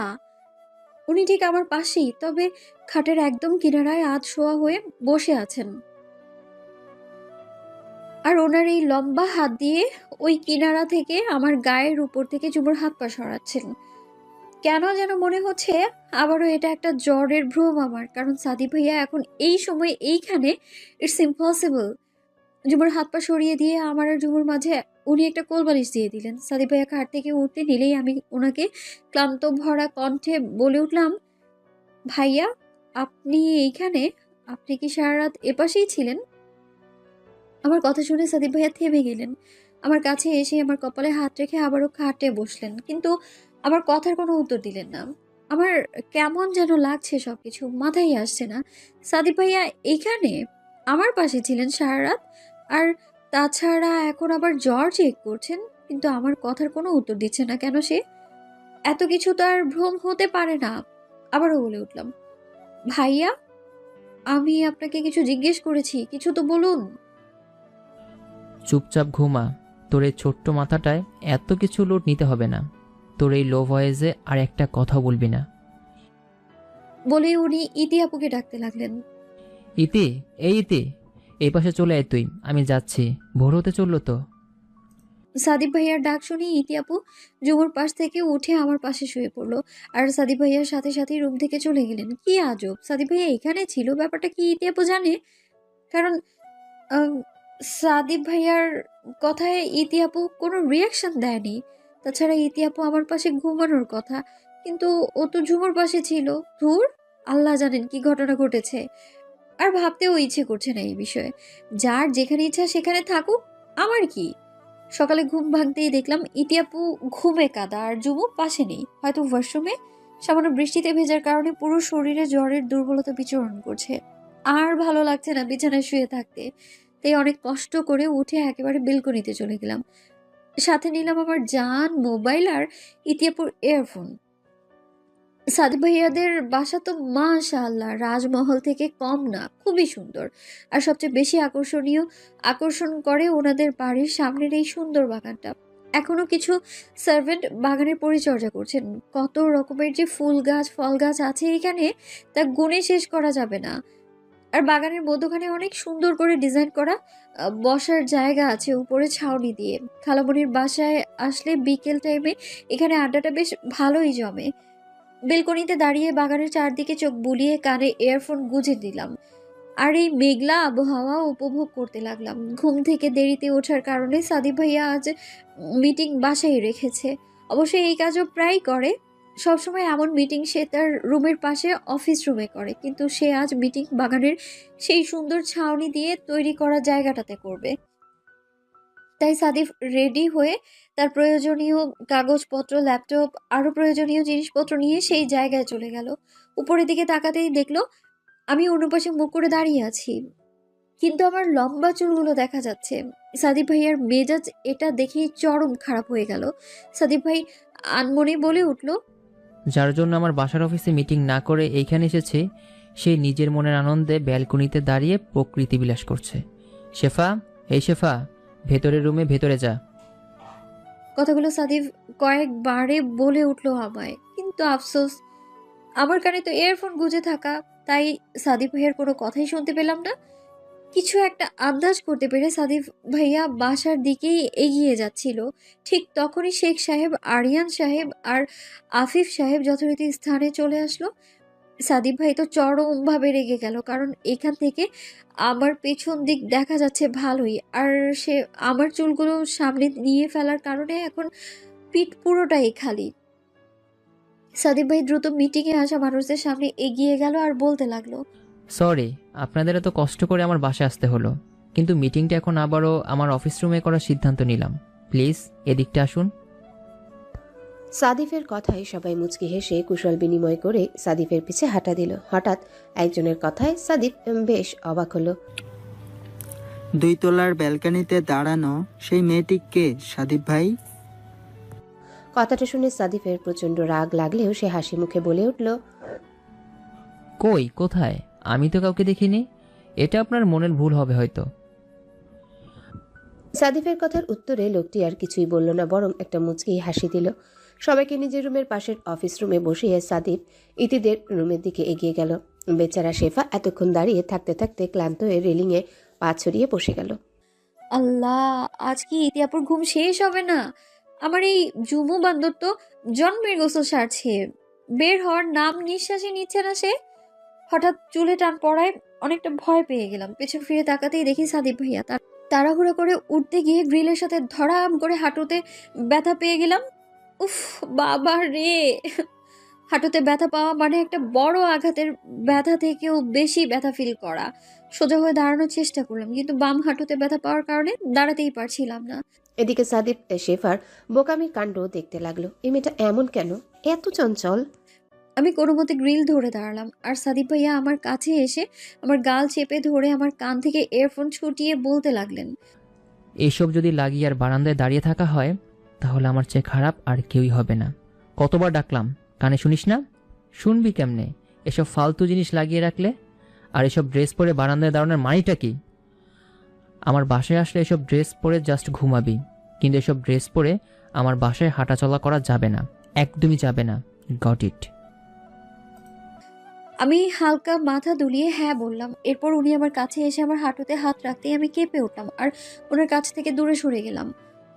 আরে ভাইয়া, সুরসুরি লাগে তো, আপনি যান। আমি বুঝেছি আপনার কথা। আমি এই ড্রেসগুলো আর আপনার বাসায় পরবো না, আর আমি এখনই ফ্রেশ হয়ে বাসায় চলে যাচ্ছি। সো আমার মুখও আপনার আর দেখা লাগবে না। বেশ ভাব নিয়েই কথাগুলো বললাম, কিন্তু এতে ওনার কোনো ভাবান্তর হলো না। সাদিক ভাইয়া কিছু না বলেই রুমের ভেতরে চলে গেলেন, আর আমি পা ঝাড়া দিতে লাগলাম। কি একটা অবস্থা! এই রাক্ষসটা অলওয়েজ এসে আমায় ব্যথা দিয়ে যাবে। আস্তে আস্তে আগাতে লাগলাম।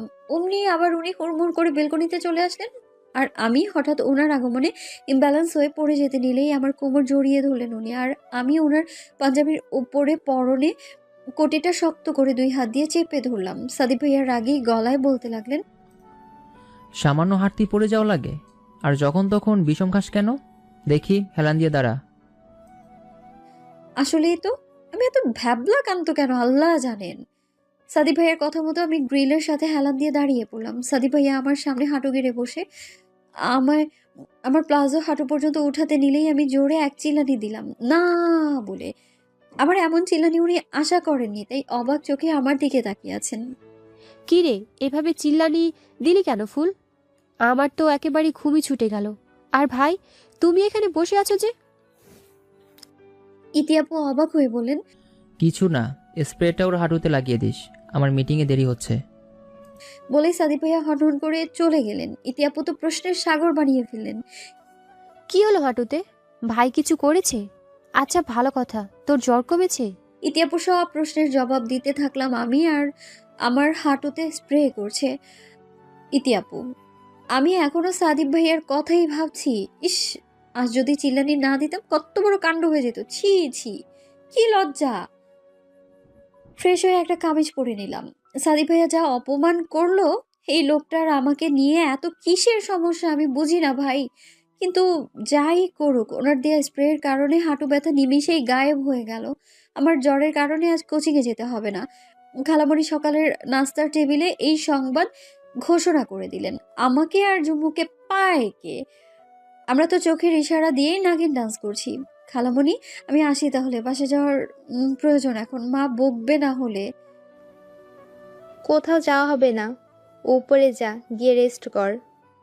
এই তুই আমার খালামণি, তুই কেন উত্তর দিলি অসভ্য? উফ রে, থাম তোরা, কেউ কোথাও যাবে না এখন। যখন তখন শুরু করে দিস তোরা। কি আর করার, নাচতে নাচতে 2 বোন মিলে উপরে চলে গেলাম। রুমে গিয়ে দেখলাম ইতিয়াপু রাফিদ ভাইয়ার সাথে কথা বলছে।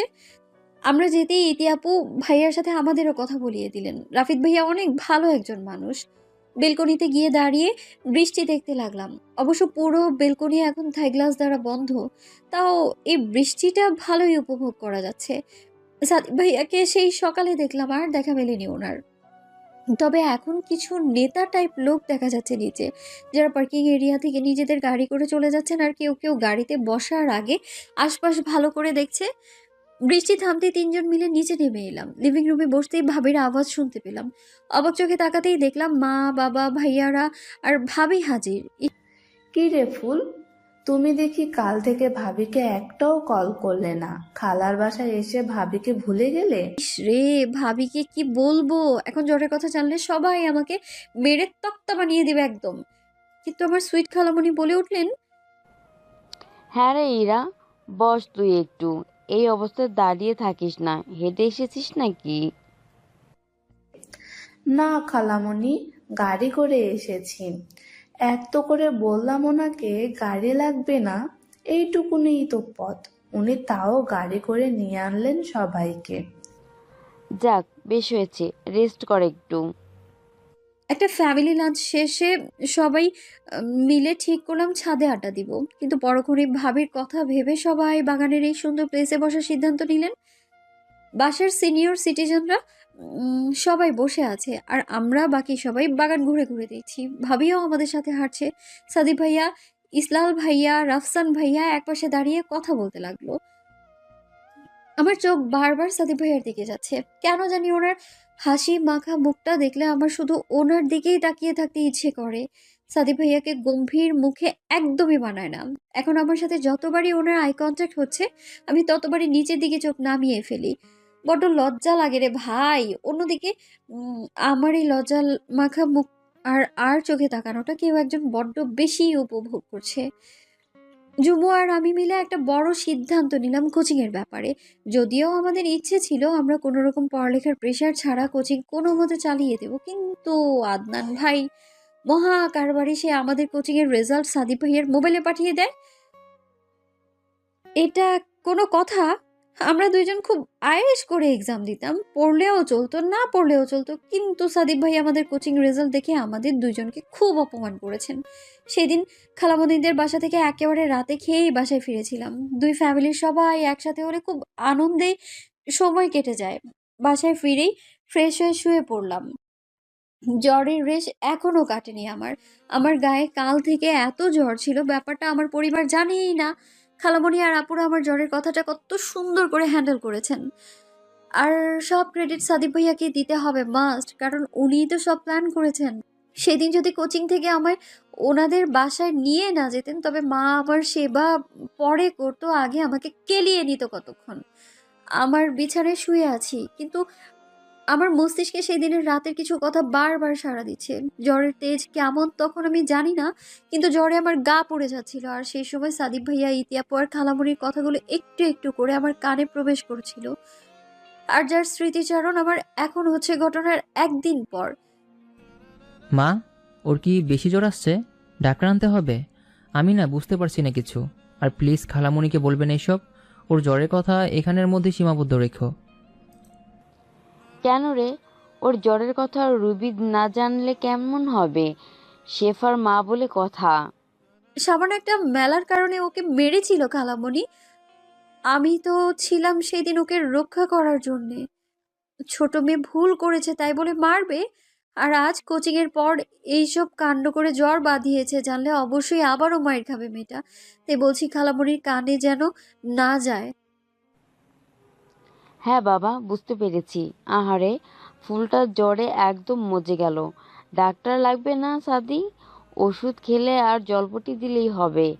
ওর হাতে পায়ে দেওয়ার জন্য একটু সরিষার তেল রসুন দিয়ে তেল গরম করে আনছি আমি। তুই বা ইতি যেই পারবি মালিশ করে দিস। আমারও শরীরটা বড্ড ক্লান্তি লাগছে। ওকে মা, তুমি রেস্ট করো, আমি তেল গরম করে নিয়ে আসছি। আর ভাই, তুমি ওর পাশে থেকো। আমি আসছি। এসব কথা আমার মনেই ছিল না জ্বরের প্রভাবে, কিন্তু বাসায় আসার আগে ইতিয়াপু থেকে এই ব্যাপারে জিজ্ঞেস করলে সে আমাকে খুব সহজেই বলে ফেলেন। সেদিন রাতে সাদিক ভাইয়া আমাদের সাথে রুমেই ছিলেন। ব্যাস, সব কথা আমার কাছে পরিষ্কার হয়ে গেল। সাদিক ভাইয়াই সেদিন আমার হাতে তেল মালিশ করেছিলেন। আর এটা কোনো ভ্রম নয়, সেদিন আর সাদিক ভাইয়াকে দেখিনি। ওনার তো মিটিংয়ের শেষ নেই, আবারও কোনো মিটিং বা অনুষ্ঠানে গিয়েছেন হয়তো। রাতে বাসায় ফিরেই আস্তে আস্তে মেমোরিতে একটা কথা আসতে লাগলো। সাদিক ভাইয়া আমার ব্যাপারে এত কেয়ারিং, ভাবতেই গা শিরশির করে ওঠে। কিন্তু মনে একটা প্রশ্নই হানা দিচ্ছে, সাদিক ভাইয়ার এত কেয়ার, তাও আমার জন্যে, কিন্তু কেন? খালামণিদের বাসা থেকে আসার 2 দিন পর থেকেই কোচিংয়ে আবার নিয়মিত যেতে লাগলাম। আদান ভাইও আমাদের উপর এখন এক্সট্রা নজরদারি করেন। কি এক জ্বালা! এতদিন মনের সুখে হেলে দুলে পরীক্ষা দিতাম, কিন্তু এখন সবই আষাঢ়ে গল্প। কারণ একদিন সাদিক ভাই আমাদের কোচিং থেকে পিক করে নিলেন। আমি আর জুমু সব সময়ের মতো নিজেদের কথায় ব্যস্ত ছিলাম, আর সাদিক ভাই আমার পাশে বসে মোবাইল চালাচ্ছেন। হঠাৎ উনি রাগী ভয়েসে বলে উঠলেন, তোদের কোচিং কেন করাচ্ছি? সাদিক ভাইয়ার কথায় আমরা হা হয়ে গেলাম। শেষমেশ চুরি ধরা পড়ে গেল নাকি? ভাইয়া, এসব কি বলছো? আমরা তো মন দিয়ে লেখাপড়া করি। তাই? তাহলে এগুলো কি? আমাদের দিকে মোবাইল দেখিয়ে ওনার মোবাইল নিয়ে দেখতে লাগলাম আমি। ও মোর খোদা, এটা তো আমাদের কোচিংয়ের রেজাল্ট সাদিক ভাইয়ার মোবাইলে। আমি ভয়ে বড় বড় চোখ করে মোবাইলের দিকে তাকিয়ে আছি। সাদিক ভাইয়া হঠাৎ বলল, কান ধর দুইজন। আমি আর জুমাই একসাথে বলে উঠলাম, হ্যাঁ? নো হ্যাঁ, I said hold your ears. না হলে থাপ্পড় খাওয়ার জন্য রেডি হয়ে যা। কোচিং করতে দিয়েছে, মানজামি করতে দেয়নি। একদিনও ভালো কোনো রেজাল্টই দেখিনি। আল্লাহ জানেন এইচএসিতে কি রেজাল্ট করিস তোরা। এখন যা বলছি তাই কর। ডু ইট নাও। কি আর বলবো ওনাকে, আসলেই আমরা এত পাজি কেন? একটা কথাও শুনি না কারো, যা মন চায় তাই করি। বেচারা সাদিক ভাইয়ার প্রেস্টিজে লেগেছে মনে হয় ব্যাপারটা, কারণ ওনার কাজিন আর বোনের রেজাল্ট এত বাজে, সেটা এখন ওনার ফ্রেন্ড মানে আন্দান ভাই জেনে গেলেন যে। এটা নিতান্তই একটা ভালো কথা না। কি ব্যাপার? কি ভাবছিস দুই অমানুষ? কান ধর। আমি আর ঝুমু এই রাক্ষসের কথায় মুখ কুঁচকে কান ধরে বসে থাকলাম। চোখে ফ্ল্যাশের আলো পড়ায় চোখ তুলে দেখলাম সাদিক ভাইয়া আমার আর ঝুমুর দুজনেরই ছবি তুলছেন আর মিট মিট করে হাসছেন। আমরা মুখ হাত দিয়ে ঢেকে নিলে সাদিক ভাইয়া বলে উঠলেন, মুখ ঢেকে কোনো লাভ নেই, যা তোলার তা তুলে ফেলেছি। নেক্সট টাইম রেজাল্ট খারাপ হলে রাস্তায় দাঁড় করিয়ে রাখবো, মাইন্ড ইট। ব্যাস, এরপর থেকে সিদ্ধান্ত নিলাম এখন কোচিংয়ে আর কোনো হেলাফেলা করব না, মন দিয়ে পড়বো। কিন্তু এর মাঝে আরেকটা চুক্তি করলাম আমি আর ঝুমু মিলে, যদি দুজন পাবলিক ইউনিভার্সিটিতে চান্স পেয়ে যাই সেম সাবজেক্টে, তাহলে তো নাচতে নাচতে অ্যাডমিশন নিয়ে নেব। আবার সেম ইউনিভার্সিটির সাবজেক্ট হলে আলাদা হলেও সমস্যা নেই, কিন্তু যদি একজন চান্স পেলাম আরেকজন পেলাম না, এমন হলে পাবলিক ইউনিভার্সিটি বাদ আমরা প্রাইভেটে অ্যাডমিশন নিয়ে নেব। কারণ সেই বাচ্চাকাল থেকে আমরা একই সাথেই আছি, হোক সেটা পড়ালেখা বা এমনি ডেইলি লাইফ। তাই আমাদের এই সিদ্ধান্ত নেওয়া। আর এইচএসসির পরীক্ষার রেজাল্ট দেখে মন তো খুশিতে নেচে উঠল, কারণ আমি আর ঝুমু দুজনেই জিপিএ 5 পেলাম। কোচিংয়ের পরীক্ষা তো সাধারণত অল্প পড়ে না, অনেক সময় না পড়ে দেওয়া হতো, তাই রেজাল্টটা তো খারাপ আসতো। কিন্তু আমি আর ঝুমু বরাবরই অনেক ভালো স্টুডেন্ট। এইচএসসি পরীক্ষার সময় আমরা দিন রাত পড়তাম। যাক, অনেক অনেক খুশি আমরা, আমাদের পরিবারের সবাই অনেক বেশি খুশি আমাদের এই রেজাল্টে। তাই সবাই ভালো রেস্টুরেন্টে একটা ফ্যামিলি ডিনারের ব্যবস্থা করা হোক। কিন্তু ভাবির এখন প্রায় 6.5 মাস চলছে। ভাবির কথা ভেবেই আমাদের বাসায় ডিনারের আয়োজন করা হবে আর 1 সপ্তাহ পর, কারণ এখন খালু আর বাবা বাসায় নেই, ওনারা ইন্ডিয়ায় গিয়েছেন চেক আপ করাতে। কোচিংয়ে এখন অনেক স্টুডেন্ট, রেজাল্টের পর সাধারণত কোচিং সেন্টারগুলোতে স্টুডেন্টের ভর্তির হার বাড়তেই থাকে। অনেক নতুন ছেলে মেয়ে অ্যাডমিশন নিল। আগের পুরাতন স্টুডেন্টরা আমাদের একটু কেমন করে যেন তাকাতো আমাদের দিকে, কিন্তু নতুন স্টুডেন্টরা এমনটা করে না। অবশ্য এখন সবার সাথে কথা হয়, ইনফ্যাক্ট পুরাতন স্টুডেন্টরাও আমাদের সাথে অনেকটা ফ্রি হয়ে গেছে। যাক, ভালোই হলো। কোচিংয়ে ঝুমু আর আমার নিউ ফ্রেন্ড হলো একজন, তাসফিয়া আর ওর ভাই তাসিফ এই কোচিংয়েই পড়ে। ওরা দুজন জমজ, ওদের মাঝে নাকি 1 মিনিটের ব্যবধান। ভাই বোন দুজনই বেশ সুন্দর আর লম্বা। কথার ছলে জানতে পারলাম তাসফিয়া আর তাসফি পলিটিশিয়ান ইমরান ইমতির ছোট ভাই বোন। হায় রে আল্লাহ, এই পলিটিশিয়ান মানুষগুলো আর পিছু ছাড়লো না।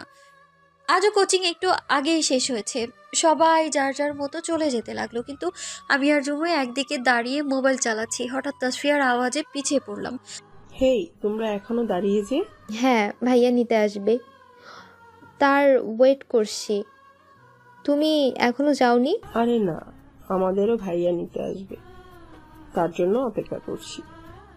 তাসিফ আর তাসফিয়া আমাদের সাথে কথা বলতে লাগলো, যদিও আমি শুধু তাসফিয়ার সাথে কথা বলছি, কারণ ছেলেদের সাথে কথা বলতে আমার কেমন কেমন যেন লাগে। ঝুমু কিছুক্ষণ কথা বলেই আমার সাথে হেলান দিয়ে দাঁড়িয়ে গেল। বেচারার নাকি মাথা ব্যথা করছে। একটু পরেই দেখলাম সাদিক ভাইয়ার গাড়ি। উনি গাড়ির সামনের সিট থেকে বের হয়ে নেমে দাঁড়ালেন। আমি আর ঝুমু তাসফিয়া থেকে বিদায় নিয়ে গাড়িতে উঠে গেলাম। প্রত্যেকদিন সাদিক ভাইয়া আমাদের কোচিং থেকে নিয়ে আসেন আর সামনের সিট থেকে বের হয়ে আমার পাশেই বসেন। কি একটা অবস্থা! ঝুমুর মাথা ব্যথার কারণে ঘুমিয়ে পড়লো আমার কাঁধে হেলান দিয়ে। আমি ওকে এক হাতে জড়িয়ে নিলাম। ছেলেটা কে? ওর সামনে এত হাসছিলি কেন? আর আজকে টপস আর স্কার্ফ কেন? কামিজ কই? আমি সাদিক ভাইয়ার কথা শুনে একটু অবাক হলাম, কারণ আমি তো তাসিফের সাথে কথাই বলিনি, আমি কোনো ছেলের সাথে কথা বলিনি। আপনি কি দেখেছেন আমি জানি না সেটা। আর যার ইচ্ছা সে কান্না করবে, হাসবে, সেটা তার ব্যাপার। এখানে আমি কি করব? এই ড্রেসটাকে কুর্তি বলে, টপস না। এই ড্রেসটা তো কামিজের মতো। এখানে আমি খারাপ কিছু তো দেখছি না। ক্লাস 10-এর পর থেকেই আমি টপস পরে বাসা থেকে কখনো বের হইনি। কথা না বললে ছেলেটা হাসলো কেন? এখন বল, মাইর তুই খাবি নাকি ছেলেটা খাবে? এসব টপস না কুর্তি পরে আর কখনো বাসা থেকে বের হবি না। Got it? কেউ খাবে না মার, কারণ আপনার চোখে ভুল দেখছেন আপনি। দেখা যাক কুর্তি পরা যাবে নাকি না। কথাটা সাদিক ভাইয়ার দিকে তাকিয়ে বলেই আমি সামনে ফিরে গেলাম, কিন্তু উনি আমার মুখ টেনে ওনার দিকে ফিরিয়ে নিয়ে আমার কানে ফিসফিসিয়ে বলতে লাগলেন, অনেক বকবক করছিস। আর এইসব ড্রেস পরে বের হলে তোর ড্রেস আমি এক টানে ছেড়ে দিব। তখন ব্যাপারটা তোর একদম ভালো লাগবে না। সো বেশি চালাক হওয়ার চেষ্টা করবি না। কথাগুলো কানে প্রবেশ করতেই গায়ের পশম দাঁড়িয়ে গেল। জুমু জেগে থাকলে তো সাদিক ভাইয়া একদম গম্ভীর হয়ে থাকে, কিন্তু জুমু যদি ঘুমিয়ে পড়ে তখন ওনার মুখে যেন খই ফুটে। হঠাৎ সাদিক ভাইয়া আমার কাঁধে মাথা রেখে বলে উঠলেন, বড্ড মাথা ব্যথা করছে, আজকের মিটিংটা অনেক টাইম নিয়ে করতে হয়েছে। আমার কাঁধে ওনার মাথা রাখতেই মনে হলো আমার বাম কাঁধ যেন কোনো পাহাড়ের নিচে চাপা পড়েছে। আমি ব্যথা পাচ্ছি ভাইয়া, আপনি অনেক ভারী। আমার কথার উত্তর না দিয়ে সাদিক ভাই মাথাটা হালকা করে রাখলেন আমার কাঁধে। এবার আমার বাম হাতটা জড়িয়ে নিলেন উনি, সাথে সাথেই আমি কেঁপে উঠলাম। সাদিক ভাইয়ার দিকে তাকিয়ে আমি হাত সরানোর চেষ্টা করলাম, কিন্তু উনি চোখ বন্ধ অবস্থায় চুপচাপ বসে আছেন। আমার গলা দিয়ে আর কোনো শব্দ বের হচ্ছে না। সাদিক ভাইয়াও চুপচাপ। হঠাৎ উনি অস্পষ্ট করে বলে উঠলেন, আমার পিচ্ছি প্রিয়তমা। এই কথা শুনে আমি সাদিক ভাইয়ার দিকে আবুলের মতো তাকিয়ে থাকলাম আর বোঝার চেষ্টা করতে লাগলাম আসলে এখানে কি ঘটনা ঘটতে চলছে। বাসার সামনে গাড়ি দাঁড়িয়ে আছে প্রায় 5 মিনিট হলো, কিন্তু এই দুই ভাই বোনের কোনো খবর নেই। একজন আমার পেট জড়িয়ে ঘুমোচ্ছে আর একজন আমার হাত জড়িয়ে। সামনে বসে ড্রাইভার আঙ্কেল গাড়ি স্টার্ট বন্ধ করে নেমে গিয়েছেন। আমার আওয়াজ তাদের দুই ভাই বোনের কান অবধি তো যাচ্ছেই না। এটা কোনো কথা? এভাবে দুইজন মানুষ আমায় আঁকড়ে ধরাতে আমি নড়তেও পারছি না, কিন্তু এভাবে আর কতক্ষণ বসে থাকবো? মানুষ দেখলে কি ভাববে? তাই প্রথমে সাদিক ভাইয়া আমার যে হাত জড়িয়ে ধরে রেখেছেন ওনার সেই হাতে নখ দিয়ে জোরে একটা খোঁচা মারলাম আমি। সাথে সাথেই উনি সোজা হয়ে বসে পড়লেন। দুই হাতে ওনার মাথা চেপে ধরে ঘুমু ঘুমু কণ্ঠে বলতে লাগলেন, কেন আমাকে এত কষ্ট দাও তুমি? কেনই বা তুমি এত পিচ্ছি হলে? আবারও আমার স্বপ্নে আমাকে জড়িয়ে ধরতে এসেছো। আমার ফুল সাদিক ভাইয়ার এমন অদ্ভুত কথা শুনে আমি ঠিক বুঝতে পারছি না কি বলবো, কিন্তু উনি যে কোনো শকে আছেন এটা আমি বেশ বুঝতে পারছি। তার সাদিক ভাইয়ার কথার মাঝেই আমি ওনার কাঁধে হাত দিয়ে ওনাকে ডাকতে লাগলাম, ভাইয়া ঠিক আছেন আপনি? কার সাথে কথা বলছেন আপনি? আমার কথায় সাদিক ভাইয়া আমার দিকে মাথা তুলে তাকালেন। ঘুমানোর ফলে ওনার চোখ মুখ কান একদম লাল হয়ে আছে। এই 30 মিনিটে উনি তো ভালোই ঘুমিয়েছেন। তুই এখানে? আমরা এখানে কি করছি? আমার দিকে অবাক চোখে তাকিয়ে বললেন, আরে এতক্ষণ আয়েশ করে ঘুমালেন আর এখন নিজেই কিছু বুঝতে পারছেন না? আপনারা দুই ভাই বোন মিলে তো আমার বেড বানিয়ে ফেললেন। কথাগুলো বলেই আমি জুমুকে ডাকতে লাগলাম। অনেক ভালো ঘুম হলো। আমার এত দামি বেডেও আমি এত ভালো ঘুম দিইনি। It was a great sleep. Thanks Shefa for your shoulder and hand. আমি তো আবারও একটা শক পেলাম। কি বলছেন উনি? এই ভাইয়া কি বলছেন এইসব? আপনার মাথা ঠিক আছে? কি আজে বাজে কথা বলছেন আপনি? It's true, thank for your service. আমার দিকে চোখ টিপে বলে উঠলেন আর আমি হাঁ করে তাকিয়ে আছি। ভাই কিসের সার্ভিস? আমিও নিব। জুমু ঘুম ঘুম কণ্ঠে বলে উঠলেন, কিছু না, এতক্ষণ ধরে কেউ ঘুমায়? কিছু না, এতক্ষণ ধরে কেউ ঘুমায়? কখন থেকে ডাকছি তোকে, অসভ্য! ওঠ এবার, শেফাকে নামতে হবে। সাদিক ভাইয়া গম্ভীর গলায় বলে উঠলেন। জুমুকে আমি একের পর এক টাসকি খাচ্ছি। এই লোক তো ভালোই অভিনয় করতে পারে। একটু আগের উনি আর এখনের উনি কোনো মিল নেই দুজনের। ফুল সরি রে, তোর কাঁধে ব্যথা করছে তাই না? আসলে জানিস তো মাথা ব্যথা করলে আমার গভীর ঘুম আসে। আমি জুমুর কপালে একটা চুমু দিয়ে বললাম, নো প্রবলেম বেব, আমি আসছি, বাসায় গিয়ে মেডিসিন নিয়ে নিস। আমার কথায় জুমু মাথা দুলিয়ে হ্যাঁ বললো। সাদিক ভাইয়া আমার সাইড থেকে নেমে দাঁড়ালেন আর আমি সেই পাশ দিয়ে নেমে গেলাম। পেছন ফিরতেই দেখলাম সাদিক ভাইয়া সামনের সিটে গিয়ে বসে পড়লেন আর জুমু আমাকে জানালা দিয়ে বায়ে দিচ্ছে। মুচকি হেসে জুমুকে বায়ে দিয়ে আমি গেটের ভেতরে চলে গেলাম। রাস্তায় গিয়ে একেবারে রুমে চলে গেলাম। হাত মুখ ধুয়ে অজু করে মাগরিবের নামাজ পড়ে নিলাম। নিচে নামতেই দেখি ভাবি টেবিলে নাস্তা সার্ভ করছে। ভাবির স্কিন আগে থেকে অনেক বেশি গ্লো করে এখন, আর কেমন যেন ভাবিকে দেখতে একদম গুলুমুলু বাবুদের মতো লাগে এখন। ভাবির উজ্জ্বল ফর্সা স্কিনটা এখন পুরোপুরি ফর্সা হয়ে গেল। এইসবে প্রেগনেন্সির সাইড এফেক্ট হবে। ইস মাশাআল্লাহ, আমার ভাবিটা কত কিউট। টেবিলের কাছে গিয়ে ভাবিকে এক সাইড দিয়ে জড়িয়ে ধরলাম। কি গো ননদ সাহেবা, আজকে ভাবির প্রতি এত ভালোবাসা? আমি ভাবিকে জড়িয়ে ধরা অবস্থায় বললাম, আমি তোমায় সব সময় ভালোবাসি। তুমি বসো ভাবি, আমি সার্ভ করছি নাস্তা। সারাদিন অনেক কাজ করো তুমি।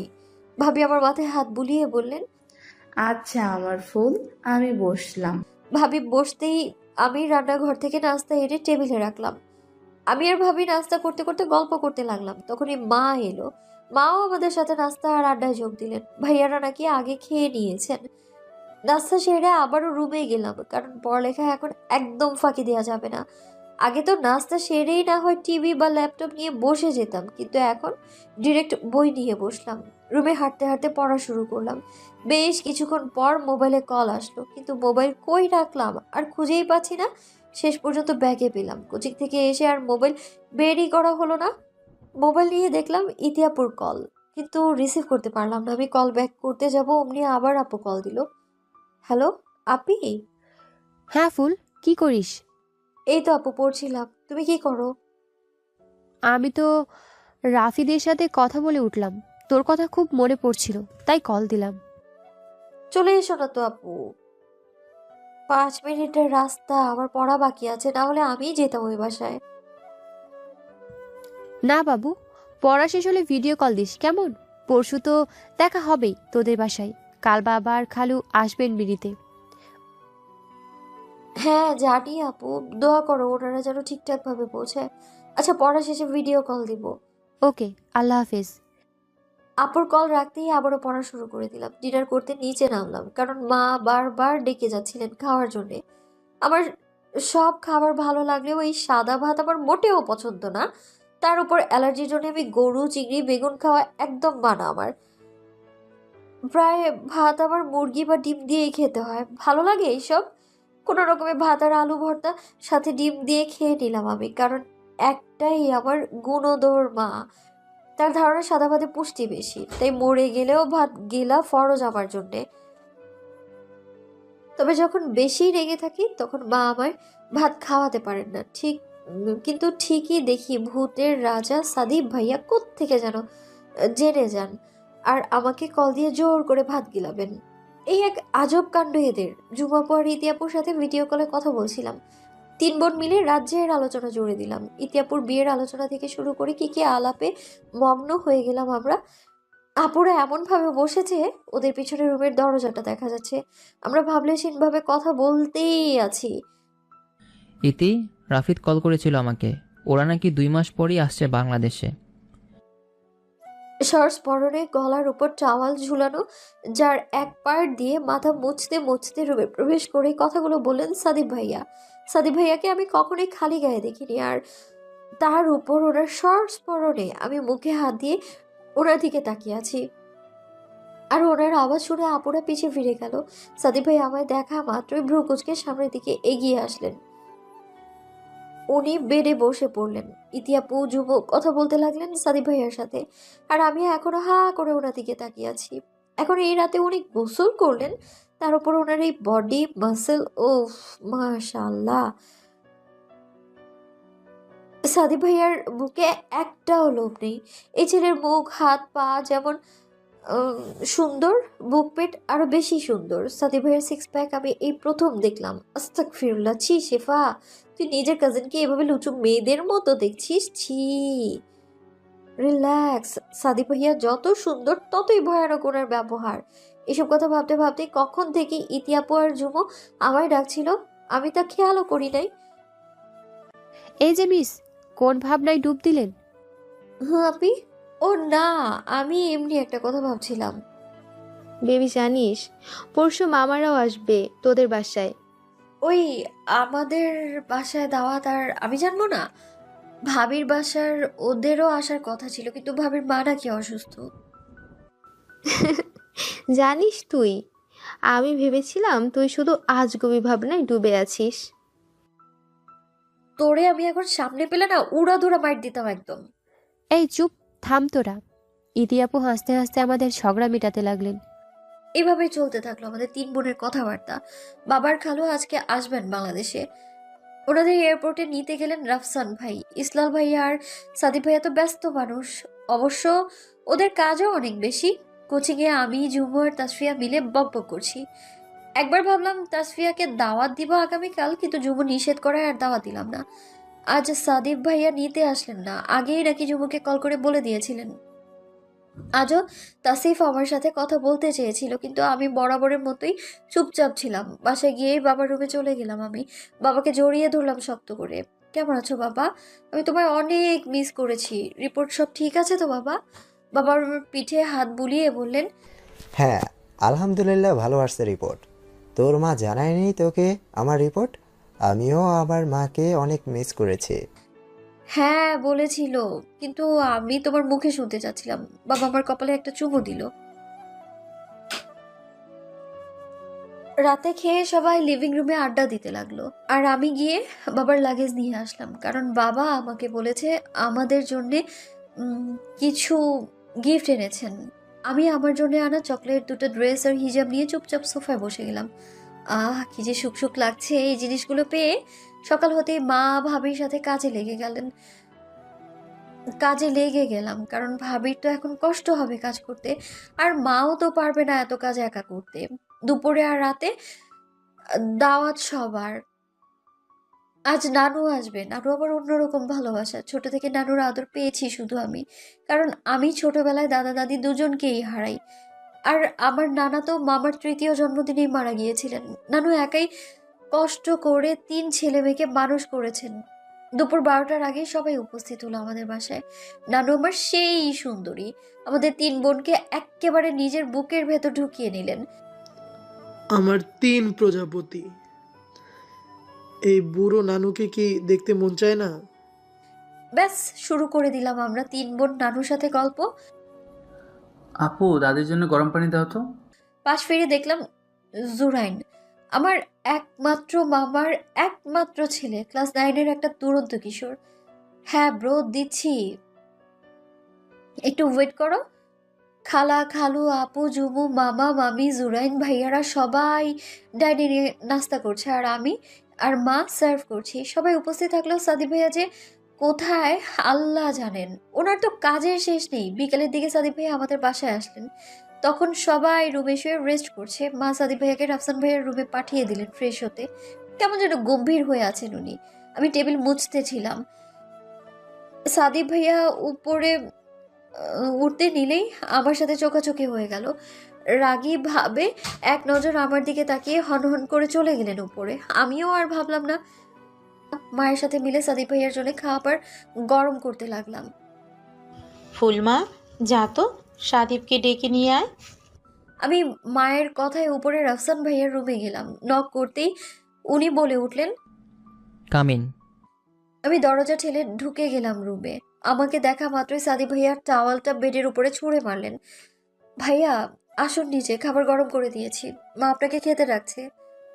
আমার কথা শেষ হওয়া মাত্রই সাদিক ভাইয়া অনেক জোরে আমার দিকে তেড়ে আসলেন, আর সাথে সাথেই আমার 2 বাহু চেপে ধরে চিল্লিয়ে বলে উঠলেন, তোর সাহস কি করে হয় আমার কথা অমান্য করার?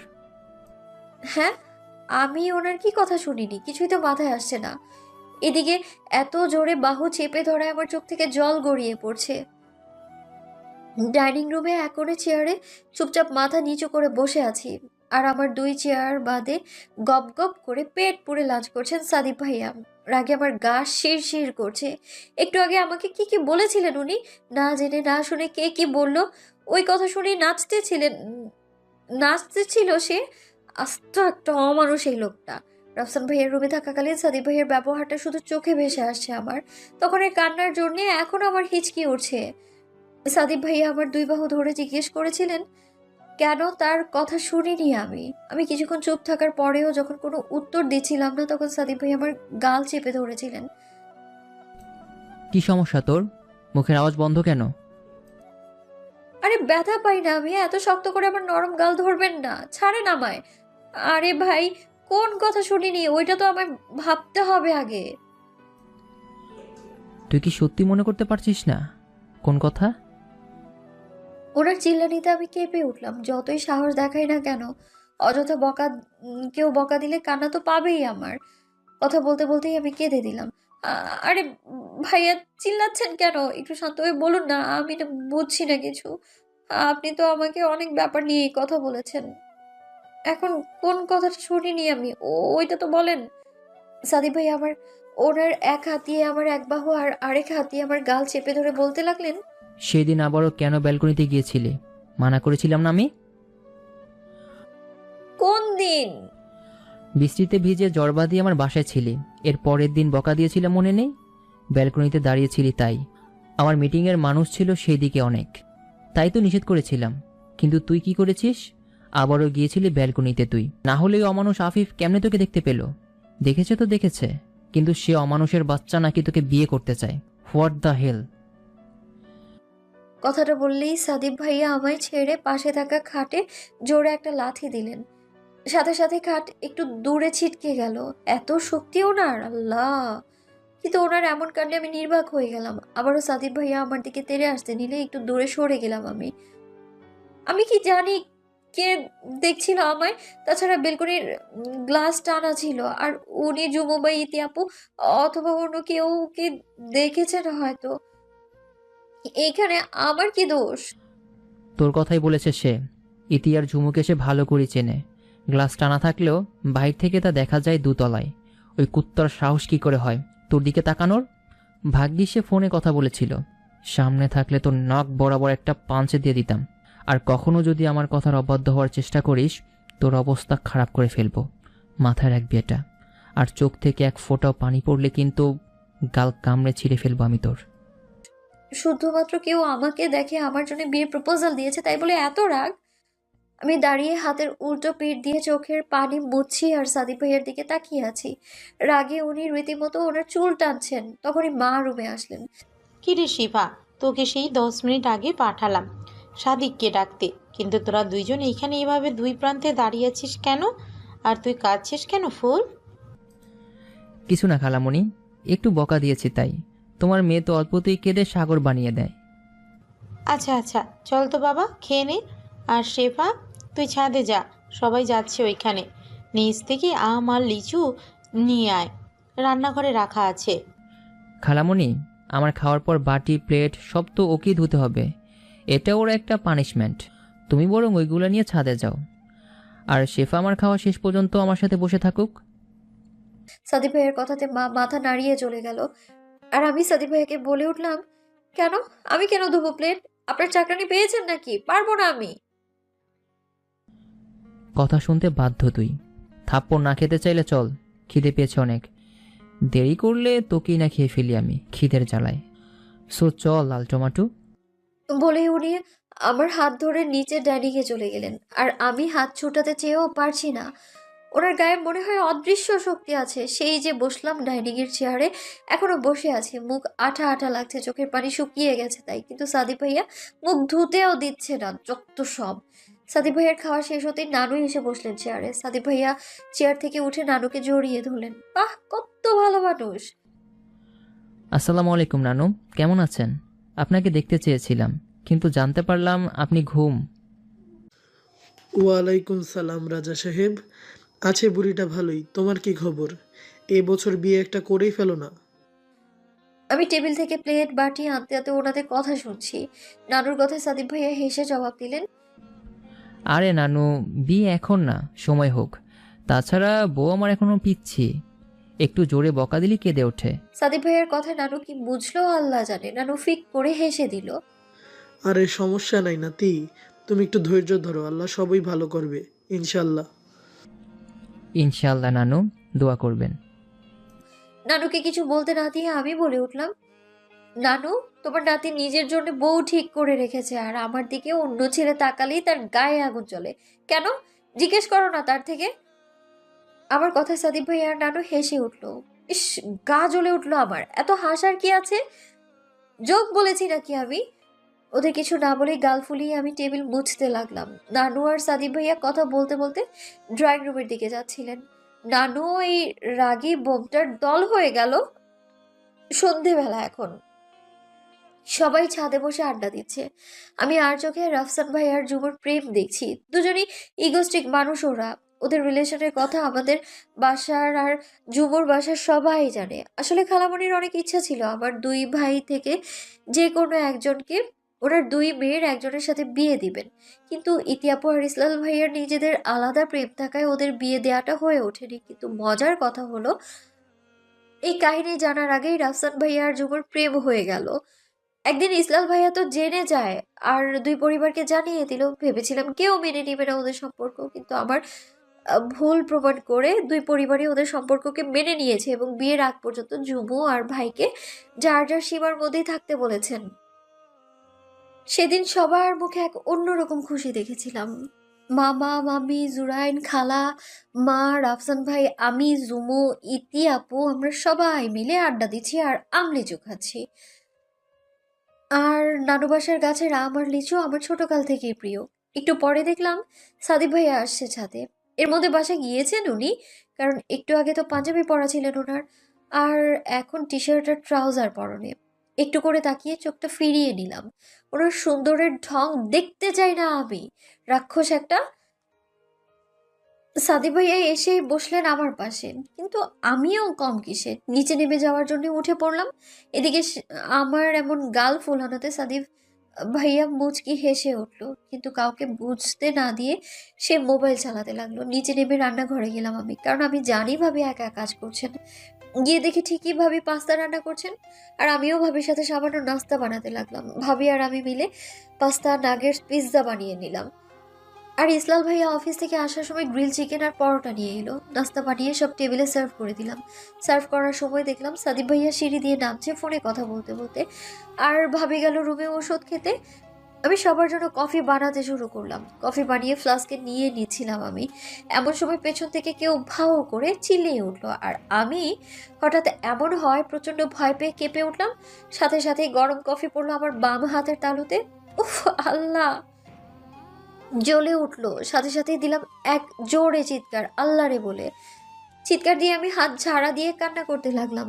আর পেছনে দাঁড়ানো জুরাইন আবার অবাক চোখে তাকিয়ে রইল। বেচারা ভেবেছে এমনি তার আপুকে একটু দুষ্টুমিতে জ্বালাবে, কিন্তু এখন তো সে তার আপুর হাতটাই পুড়িয়ে দিল। আর সাদিফ আমার চিল্লানো শুনে মোবাইল রেখে এক দৌড় লাগালো কিচেনে। এসে দেখলো আমি হাত নিয়ে লাফাচ্ছি আর কান্না করছি, আর পাশেই জুরাইন মুখে হাত দিয়ে দাঁড়িয়ে আছে। সাদিক ভাইয়া দ্রুত আমার কাছে আসলো।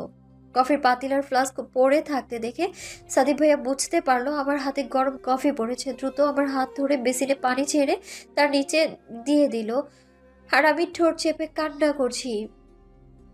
সাদিক ভাইয়ার যে কি পরিমাণ রাগ লাগছে বলার বাইরে। কাজ না করতে পারলে কে বলে তোকে করতে? হাতটা পুড়িয়ে ফেললি তো। আর যদি কখনো রান্নাঘরে খালা ভাবিকে ছাড়া ঢুকিস, আর এক হাতেও গরম কফি ঢেলে দিব। রেগে বলল সাদিক ভাইয়া। আরে ভাইয়া, আপুর কোনো দোষ নেই। আমি আপুকে ভয় লাগিয়েছি, আর তাই হঠাৎ এমন হওয়াতে আপু ভয় পেয়ে গেল আর কপি পড়লো আপুর হাতে। জুরাইন ভয়ে ভয়ে বলে উঠলো। কথাটা শুনেই সাদিক ভাইয়া জোরে একটা বকা দিল জুরাইনকে। তুমি তো ছোট না জুরাইন, এইভাবে আপুকে আর কখনো ভয় লাগাবে না। দেখলে তো হাত পুড়ে গিয়েছে তোমার আপুর। মামি শুনলেও তোমাকে বকবে, আর কখনো এমন কাজ তোমার আপুর সাথে করবে না। যাও এখন লিভিংয়ে বসে থাকো। সরি আপু অ্যান্ড ভাইয়া। বলে জুরাইন মুখ কালো করে চলে গেল। ছোট, বুঝতে পারিনি তাই বলে বকা দিবেন আপনি? অয়েন্টমেন্ট লাগালেই তো ভালো হয়ে যাবে। চুপ, একদম চুপ। এত ডেসপারেট মানুষ কেমন করে হয়? সামান্য চিল্লানি দিল আর তাতেই হাতটাকে পুড়িয়ে ফেললি। সাদিক ভাইয়ার মাথা খুব গরম এখন, আর কিছু বললেই ঠাস করে লাগিয়ে দিবেন। আমার হাত পরিষ্কার করতে ভাবি এসে গেল কিচেনে। সম্পূর্ণ ঘটনা সাদিক ভাইয়া ভাবিকে বলল, আর ভাবি সাদিক ভাইয়ার কথা অনুযায়ী ফার্স্ট এড বক্স এগিয়ে দিল ওনাকে। ডাইনিংয়ের চেয়ারে বসিয়ে আমার হাতে ফু দিয়ে সাদিক ভাইয়া আস্তে আস্তে অয়েন্টমেন্ট লাগিয়ে দিচ্ছেন হাতের পোড়া জায়গায়। হাতে প্রচণ্ড জ্বালা করলেও আমি এখন তাকিয়ে আছি সাদিক ভাইয়ার দিকে। মানুষটা এখন কেমন যেন একদম শান্ত হয়ে গিয়েছেন। কি যত্ন করে আমার হাতে অয়েন্টমেন্ট লাগিয়ে দিচ্ছেন। সাদিক ভাইয়ার এমন হঠাৎ ভালো হয়ে যাওয়াটা আমার মানতে খুব কষ্ট হয়, কারণ উনি যে একটা রাগী বোম। সামান্য পাস্তা খেয়ে ডাইনিং থেকে উঠে লিভিং রুমে চলে আসলাম। হাতের তালুতে ফোসকা পড়েছে, তবে সাদিক ভাইয়া তৎক্ষণাৎ প্রাথমিক চিকিৎসা দেওয়ার কারণে ফোসকা একটু কম পড়েছে, নাহলে তো গরম গরম কফি পড়ার কারণে হাতটাই ঝলসে যেত। তবে বেশি কফি পড়েনি হাতে, যেই অল্পটুকু পড়েছে তাতেই হাতের এই অবস্থা। কিন্তু আল্লাহর দরবারে অনেক শুকরিয়া, সব কফি যদি পড়তো তবে কি একটা অবস্থা হতো হাতের আল্লাহ জানেন। ছাদ থেকে সবাই এসেই দেখলো আমাকে সাদিক ভাই অয়েন্টমেন্ট লাগিয়ে দিচ্ছেন। মা তো এসে উত্তেজিত হয়ে গেল। ফুল, হাতে কি হয়েছে? এমন লাল হয়ে গেল কেন হাতে? আমাকে কিছু বলতে না দিয়ে সাদিক ভাইয়া বলে উঠলেন, খালামণি, তোমার মেয়ের হাতে কফি পড়েছে। নেক্সট টাইম থেকে ও যেন একা কিচেনে না ঢুকে। মা কিছু বলল না, আর সবাই নাস্তা খেতে বসে গেল। নানু আমার হাতে দোয়া পড়ে ফু দিচ্ছেন। সবাই গপ গপ করে খাচ্ছে, কিন্তু হাতে জলার কারণে আমি শুধু পাস্তা খেয়ে উঠে নিলাম। সরি আপু, এখন কি জ্বলছে হাতে? পাশ ফিরে দেখি জুরু বেচারার চোখে পানি এসে গিয়েছে। সাদিক ভাইয়াও তখন বকা দিয়াতে ছেলেটা বড্ড মন খারাপ করেছে। আমি মুচকি হেসে ডান হাত দিয়ে জুরুর চুলগুলো এলোমেলো করে দিলাম। ছোট ভাইয়েরা বড় বোনকে একটু জ্বালাই এমন, এতে কান্না করার কি আছে? কথাগুলো বলেই জুরুকে একপাশ থেকে জড়িয়ে ধরলাম, আর জুরু মুচকি একটা হাসি দিল। শেফা আপি, তুমি অনেক ভালো। তোমার হাত পড়েছে, তুমি আমাকে বকা দাওনি, কিন্তু সাদি ভাইয়া আমাকে বকা দিয়েছে। আমার না অনেক খারাপ লেগেছিল। আমি কি ইচ্ছে করে তোমাকে ব্যথা দিয়েছি? জুরুর কথায় আমি কিছু বলতে যাবো, অমনি সাদিক ভাইয়ার কথায় আমি আর জুরু পিছিয়ে তাকালাম। তোমার আপি তো তোমাকে জীবনও বকা দিবে না, কিন্তু আমার তো একটা দায়িত্ব বলে কথা আছে নাকি? এমন ভয় লাগানো আর কখনো যেন না দেখি জুরাইন। আমি জানি তো তুমিও তোমার আপুকে অনেক ভালোবাসো, কিন্তু তোমার আপু তো এখনো ছোট্ট বাচ্চা, সে অল্পতেই ভয় পেয়ে লাফিয়ে ওঠে। So bro, keep my words in your mind, okay? Yes সাদি ভাইয়া, আমি আর কখনো আপুকে ভয় লাগাবো না। Good boy bro. এদের কথা শুনে মেজাজটাই খারাপ হয়ে গেল আমার। আমাকে বাচ্চা বলছে এই লোকটা। হ্যাঁ, নিজে তো একটা 27 বছরের বুড়া। এই সাদিক ভাইয়া, আমাকে আপনি বাচ্চা কেন বলছেন? আমি কি বাচ্চা নাকি? আমার 19 বছর বয়স, আর আপনি আমায় বাচ্চা ডাকছেন? আপনি নিজে তো একটা বুড়া। কথাগুলো বলেই সাদিক ভাইয়ার দিকে তাকালাম। সাদিক ভাইয়া আমার দিকে ভ্রু কুঁচকে তাকিয়ে আছেন, কিন্তু হঠাৎই সাদিক ভাইয়া হাসতে হাসতে বললেন, আমি বুড়া? কোন অ্যাঙ্গেলে? আমার মতো ড্যাশিং ছেলে দেখেছি জীবনে? একবার বিয়ে করব বললে শত শত মেয়েরা লাইন ধরবে, আর তুই কি বলছিস আমি বুড়া? আমি আর জুরু একবার নিজেদের দিকে তাকাচ্ছি, তো আরেকবার সাদিক ভাইয়ার দিকে তাকাচ্ছি। কিন্তু জুরু সাদিক ভাইয়ার সাথে তাল মিলিয়ে বলল, হে ভাইয়া, তুমি তো দেখতে একদমই টার্কিশ হিরোদের মতো। সাদিক ভাইয়া আর জুরু একসাথে হাই ফাইভ দিল। আবারও সাদিক ভাইয়া বলে উঠল, নিজে বাচ্চা হয়ে অন্যকে বুড়া বলিস তাই না? দেখবি তোর কপালে বুড়া জামাই আছে, তখন কি করবি? আমি কিছু বলতে যাব, কিন্তু সাদিক ভাইয়া আমাকে থামিয়ে বলল, একটু আগে বলেছিলাম না আমার মতো সুন্দর ছেলে দেখেছিস নাকি? এটা জাস্ট এমনি কথার কথা বললাম। কোনো ছেলের দিকে তাকালে আমার চেয়ে খারাপ কেউই হবে না, দেখতে হলে শুধু আমাকে দেখবি। ওনার কথার মাঝেই ইতিয়াপু আর জুমু চলে গেল। কি আলাপ হচ্ছে এখানে? আপু আর ভাইয়া ঝগড়া করছো, তাই দেখছি আমি বসে বসে। আসো তোমরা বসো। হ্যাঁ ভাই, তুমি ঝগড়া করতে জানো? Shut up everyone. চলে এলো। সাদিক ভাইয়ার চিল্লানি খেয়ে সবাই একেবারে চুপ হয়ে গেল। তখনই মা, খালা, ভাবি, নানু, মামি সবাই এলো লিভিং রুমে। ভাইয়ারা মেবি নাস্তা করে যার যার রুমে চলে গেল। মা, আমি আসছি, ডিনার আমি বাইরে করব। তোমরা কি থাকবে আজকে নাকি যাবে? হ্যাঁ, আজ মা, বোন, ভাবির সাথে গল্প করে রাত কাটিয়ে দেব, কিন্তু কাল সবার ওই বাসা দাওয়াত রইল। ওকে, আল্লাহ হাফেজ মা। সাদিক ভাইয়া বাকি সবার থেকে বিদায় নিয়ে চলে গেলেন, কিন্তু আমার দিকে ভুলেও তাকাননি, হাতের অবস্থাও জিজ্ঞেস করেননি। রাগ করেছেন নাকি উনি ওনাকে বুড়া বলার কারণে? আমি তো এমনি দুষ্টুমি করে বলেছি। সাদিক ভাইয়া মোটেও বুড়া না, অনেক সুন্দর একটা ছেলে উনি। যে কোনো মেয়েই ওনাকে বিয়ে করতে এক পায়ে রাজি হয়ে যাবে। কিন্তু সাদিক ভাইয়া আমায় কেন বলল আমি যেন কোনো বাইরের কোনো ছেলের দিকে না তাকাই? সেই ক্লাস 10 থেকে এসব শুনে আসছি আমি ওনার মুখ থেকে। তাছাড়া আমার এত ইচ্ছেও নেই প্রেম করার বা কোনো ছেলের দিকে তাকানোর, কারণ মা বাবা যার সাথে বিয়ে দেবেন উনিই আমার জন্য বেস্ট হবে। তাই আর এইসব পথে যাইনি আমি কখনোই। কিন্তু মনে মনে আমি এই রাগী সাদিক ভাইয়ার উপরেই ক্রাশ খাই। সাদিক ভাইয়ের বিয়ে হয়ে গেলে আমি কার উপরে ক্রাশিত হব? হঠাৎ জুমুর ডাকে হুঁশ ফিরল আমার। কে রে ফুল বেব, কি ভাবছিস এত?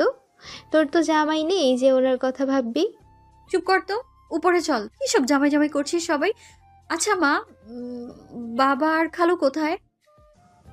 ওনারা একটা কাজে বাইরে গিয়েছেন। তোমরা গল্প করো, আমরা 3 বোন আর জুরু ভাই উপরে যাচ্ছি। ওকে? রুমে গিয়ে আমরা গল্প করতে লাগলাম।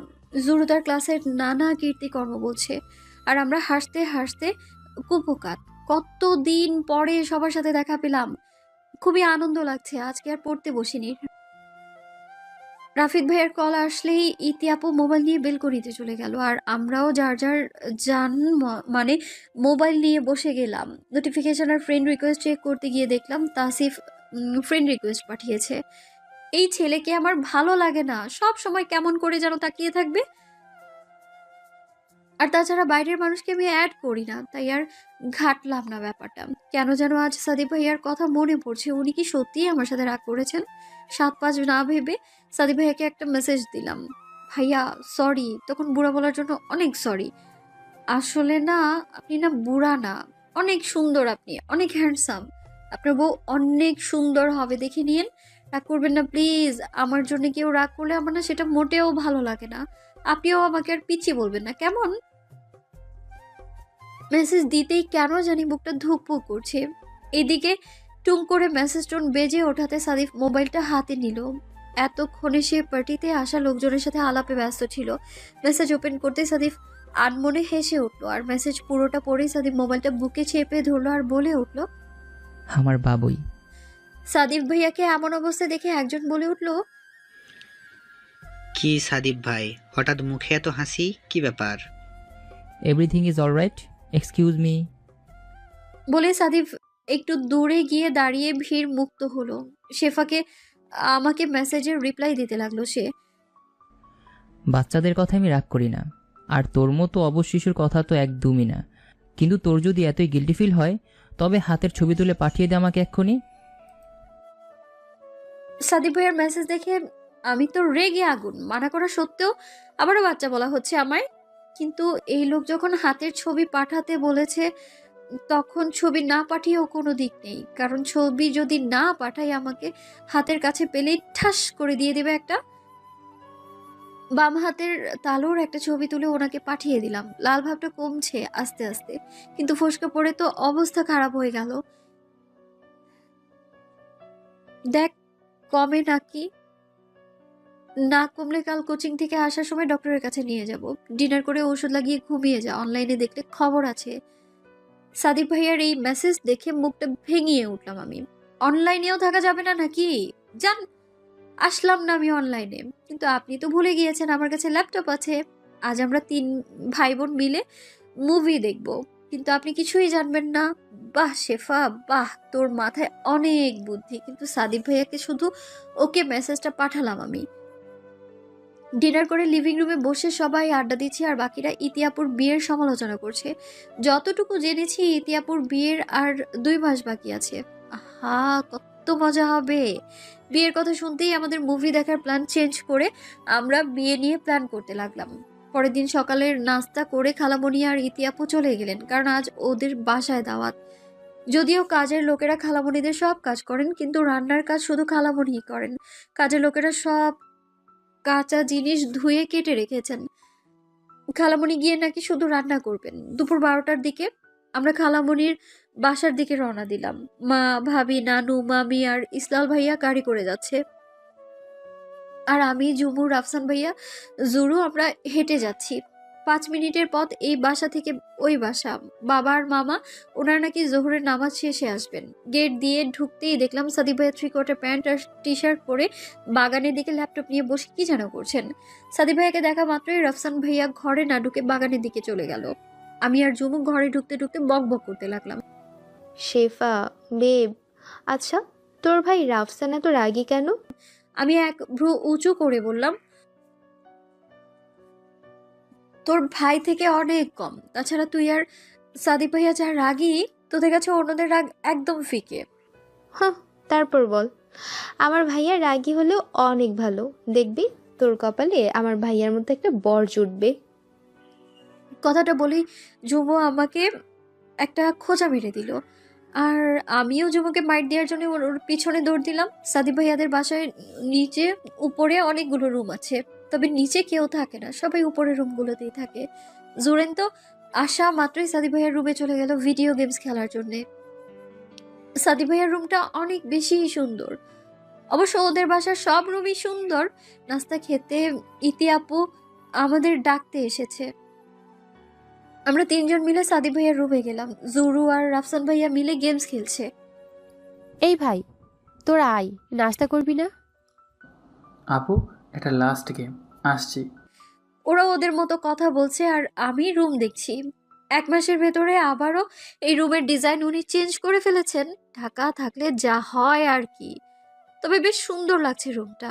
একপাশে এত বড় ওয়াল ফিটিং কাভার্ড, একপাশে গেমিং জোন, একপাশে পিসি, রুমেরও মাঝখানে সুন্দর বড় একটা খাট, আর চারপাশে সুন্দর সুন্দর লাইট, আর পুরো রুম জুড়েই নানা শোপিস আর ওনার ছবি। আমি ওনার রুমের বেলকনি দেখতে গেলাম আবারও। বেলকনিতে নতুন ডিজাইন করেছেন, কারণ আগে অন্যরকম ছিল। খালার বাসায় আসলেই সাদিক ভাইয়ার রুমে আসা হয় না, কারণ জেনে শুনে আমি বাঘের খাঁচায় তো আসতে রাজি না। আমি এদিকে দেখতে ব্যস্ত আর এদিকে ইতিহাপু ট্রিক করে সবাইকে রুম থেকে নিচে নিয়ে চলে গেল। বেলকনি ভালোভাবে দেখে আমি পিছনে ফিরতেই দেখি বেলকনির দরজায় হেলান দিয়ে দাঁড়িয়ে আছেন সাদিক ভাইয়া। শুধু ট্রাউজার পরে খালি গায়ে দাঁড়িয়ে আছেন, মুখে তার শয়তানি হাসি। এইমাত্র শাওয়ার নেওয়ার কারণে ওনার গায়ে বিন্দু বিন্দু পানি জমেছে আর চুলগুলো এলোমেলো হয়ে আছে। আমি এক নজর তাকিয়ে ওনার দিক থেকে চোখ সরিয়ে নিলাম। আমার চোখ নিচে নামিয়ে ফেললাম। আবার মনে হচ্ছে আমার গলা একদম শুকিয়ে গিয়েছে, কারণ সাদিক ভাইয়াকে কখনোই আমি এই অবস্থায় দেখিনি এত কাছ থেকে। আমি সাদিক ভাইয়ার পাশ কাটিয়ে যেতে নিলে উনি দরজা থেকে সরে না দাঁড়িয়ে আরো ভালোভাবে দরজাটা সোজা হয়ে দাঁড়িয়ে দরজাটা আটকে দিলেন, মানে দাঁড়িয়ে রইলেন। আশ্চর্য, সরছেন না কেন ভাইয়া? আমি নিচে যাব। আর এইভাবে কেমনে দাঁড়িয়ে আছেন আপনি? কাপড় ছাড়া লজ্জা নেই আপনার? কোথায় আমি কাপড় ছাড়া দাঁড়িয়ে আছি? ব্ল্যাক ট্রাউজার কি তোর চোখে লাগছে না? আর আমি একমাত্র তোর ব্যাপারে একটু নির্লজ্জ। আস্তাগফিরুল্লাহ, কি সব কথাবার্তা! দেখি সরেন দেখি ভাইয়া। নিচে যাব আমি। আর আপনার এই বডি ঢেকে রাখুন, আমার কেমন যেন লাগছে, লজ্জা করছে আমার। হ্যাঁ, দেখতেই তো পাচ্ছি আমি কিভাবে লাল টমেটো হয়ে যাচ্ছিস। এত লাল হলে তো ভবিষ্যতে তুই পস্তাবি রে। কথাগুলো বলতে বলতে উনি ভেজা চাওয়াল বেলকনির হ্যাঙ্গারে ঝুলিয়ে দিতে নিতেই আমি সেই সুযোগে দৌড় দিয়ে রুমের ভেতরে চলে আসলাম। রুম থেকে বের হতে নিলেই পেছন থেকে সাদিক ভাইয়ার হ্যাচকা টানে একেবারে ওনার বুকের উপরে গিয়ে পড়লাম আমি। আমার হাইট একদম ওনার বুক সমান। মাত্র শাওয়ার নেওয়াতে সাদিক ভাইয়ার সম্পূর্ণ শরীর একদম ঠান্ডা হয়ে আছে। লজ্জায় আমার গা কাঁপছে, সাথে সাথে সম্পূর্ণ শরীর অবশ হয়ে যাচ্ছে আমার, এমনটাই মনে হচ্ছে। সাদিক ভাইয়া থেকে ছুটতে নিলে উনি আমার কোমর চেপে ধরলেন। ব্যাস শেষ আমি। সাদিক ভাইয়ার ঠান্ডা হাত আমার কোমরে লাগতেই আমার সম্পূর্ণ শরীরে কারেন্টের শক লেগে গেল। আর আমি ওনার আতঙ্কে ওনার বুকের উপর খামচে ধরলাম আমি। আরে শেফা, তুই কোথায়? ইতিহাপুর আওয়াজ শুনেই সাদিক ভাইয়া আমার 2 বাহু ধরে ওনার কাছ থেকে দূরে সরিয়ে দিলেন। কতক্ষণ ওনার বুকের ভেতর আটকে ছিলাম তো আমি নিজেই জানি না। হাতের ফোসকাতে অল্প একটু চাপ লাগলেও আমার মুখ ওনার বুকের ভেতর চাপা পড়ায় কিছুই বলতে পারছিলাম না। আর সাদিক ভাই আমার পিঠ কোমর এমনভাবে আঁকড়ে ধরেছিলেন আমি নড়তেও পারছিলাম না। আরে তুই এখানে? তোকে আমি আরো কত জায়গায় খুঁজছিলাম।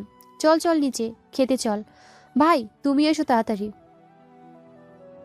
ইতিহাপুর আওয়াজ পেয়ে আপুর রুমে আসার আগে সাদিক ভাই আমাকে ছেড়ে উল্টো দিকে ফিরে নিজের টি শার্ট পরে নিলেন। আর আমি হাতের ফোসকাতে এক পাশে দাঁড়িয়ে ফু দিচ্ছিলাম, বড় জ্বলছে হাতে। ওকে, তোরা যা, আমি আসছি। ইতিহাপু আমার হাত ধরে টেনে নিয়ে যেতে নিলেই সাদিক ভাই আবারও বলে উঠল, নাস্তা করা শেষে ওর হাতে একটু বরফ দিয়ে দিস, এরপর একটু অয়েন্টমেন্ট লাগিয়ে দিবি। ওর হাতে ফোসকা এখনো ভালো হয়নি। ইতিহাপু মুচকি হেসে বলল, ঠিক আছে ভাই, তুমি কোনো চিন্তা করো না। আমি আর ইতিহাপু নিচে চলে গেলাম। ডাইনিং এর সবাই নাস্তা খাওয়া শুরু করে দিয়েছে। জুমু আমায় দেখে তার পাশের চেয়ারে বসার জন্য চেয়ার টেনে দিল। একটু পরে সাদিক ভাইয়া নিচে চলে আসলো। চেয়ারে না বসে দাঁড়িয়ে দাঁড়িয়ে উনি গ্লাসে ফ্রুট জুস ঢেলে খেতে লাগলেন। সাদি, পানি বা পানি জাতীয় কিছু বসে খেতে হয়। এত বড় ছেলে এসব ভুলে যাস কেমনে? খালামণির কথা শুনে সাদিক ভাইয়া ছোট্ট করে সরি। বলে চেয়ারে বসে পড়ল। সাদি ভাইকে দেখা মাত্রই একটু আগের কথাটা মাথা চাড়া দিয়ে উঠল। আমি সাদি ভাইয়ের বুকের মাঝে আঁকড়ে ছিলাম, ভাবতেই আমার গায়ে কাটা দিয়ে উঠছে। আর চোখে সাদি ভাইয়ের দিকে তাকালাম। উনি আপাতত চুপচাপ নাস্তা করতে ব্যস্ত। আমার দিকে যেই ফিরতে যাবেন সাথে সাথেই আমি অন্যদিকে ফিরে গেলাম। নাস্তা শেষে সবাই ডাইনিং এর পাশে সোফা সেটে বসে কথা বলছেন, আর ইতিয়াপু আমার হাতে আইস কিউব লাগাচ্ছে।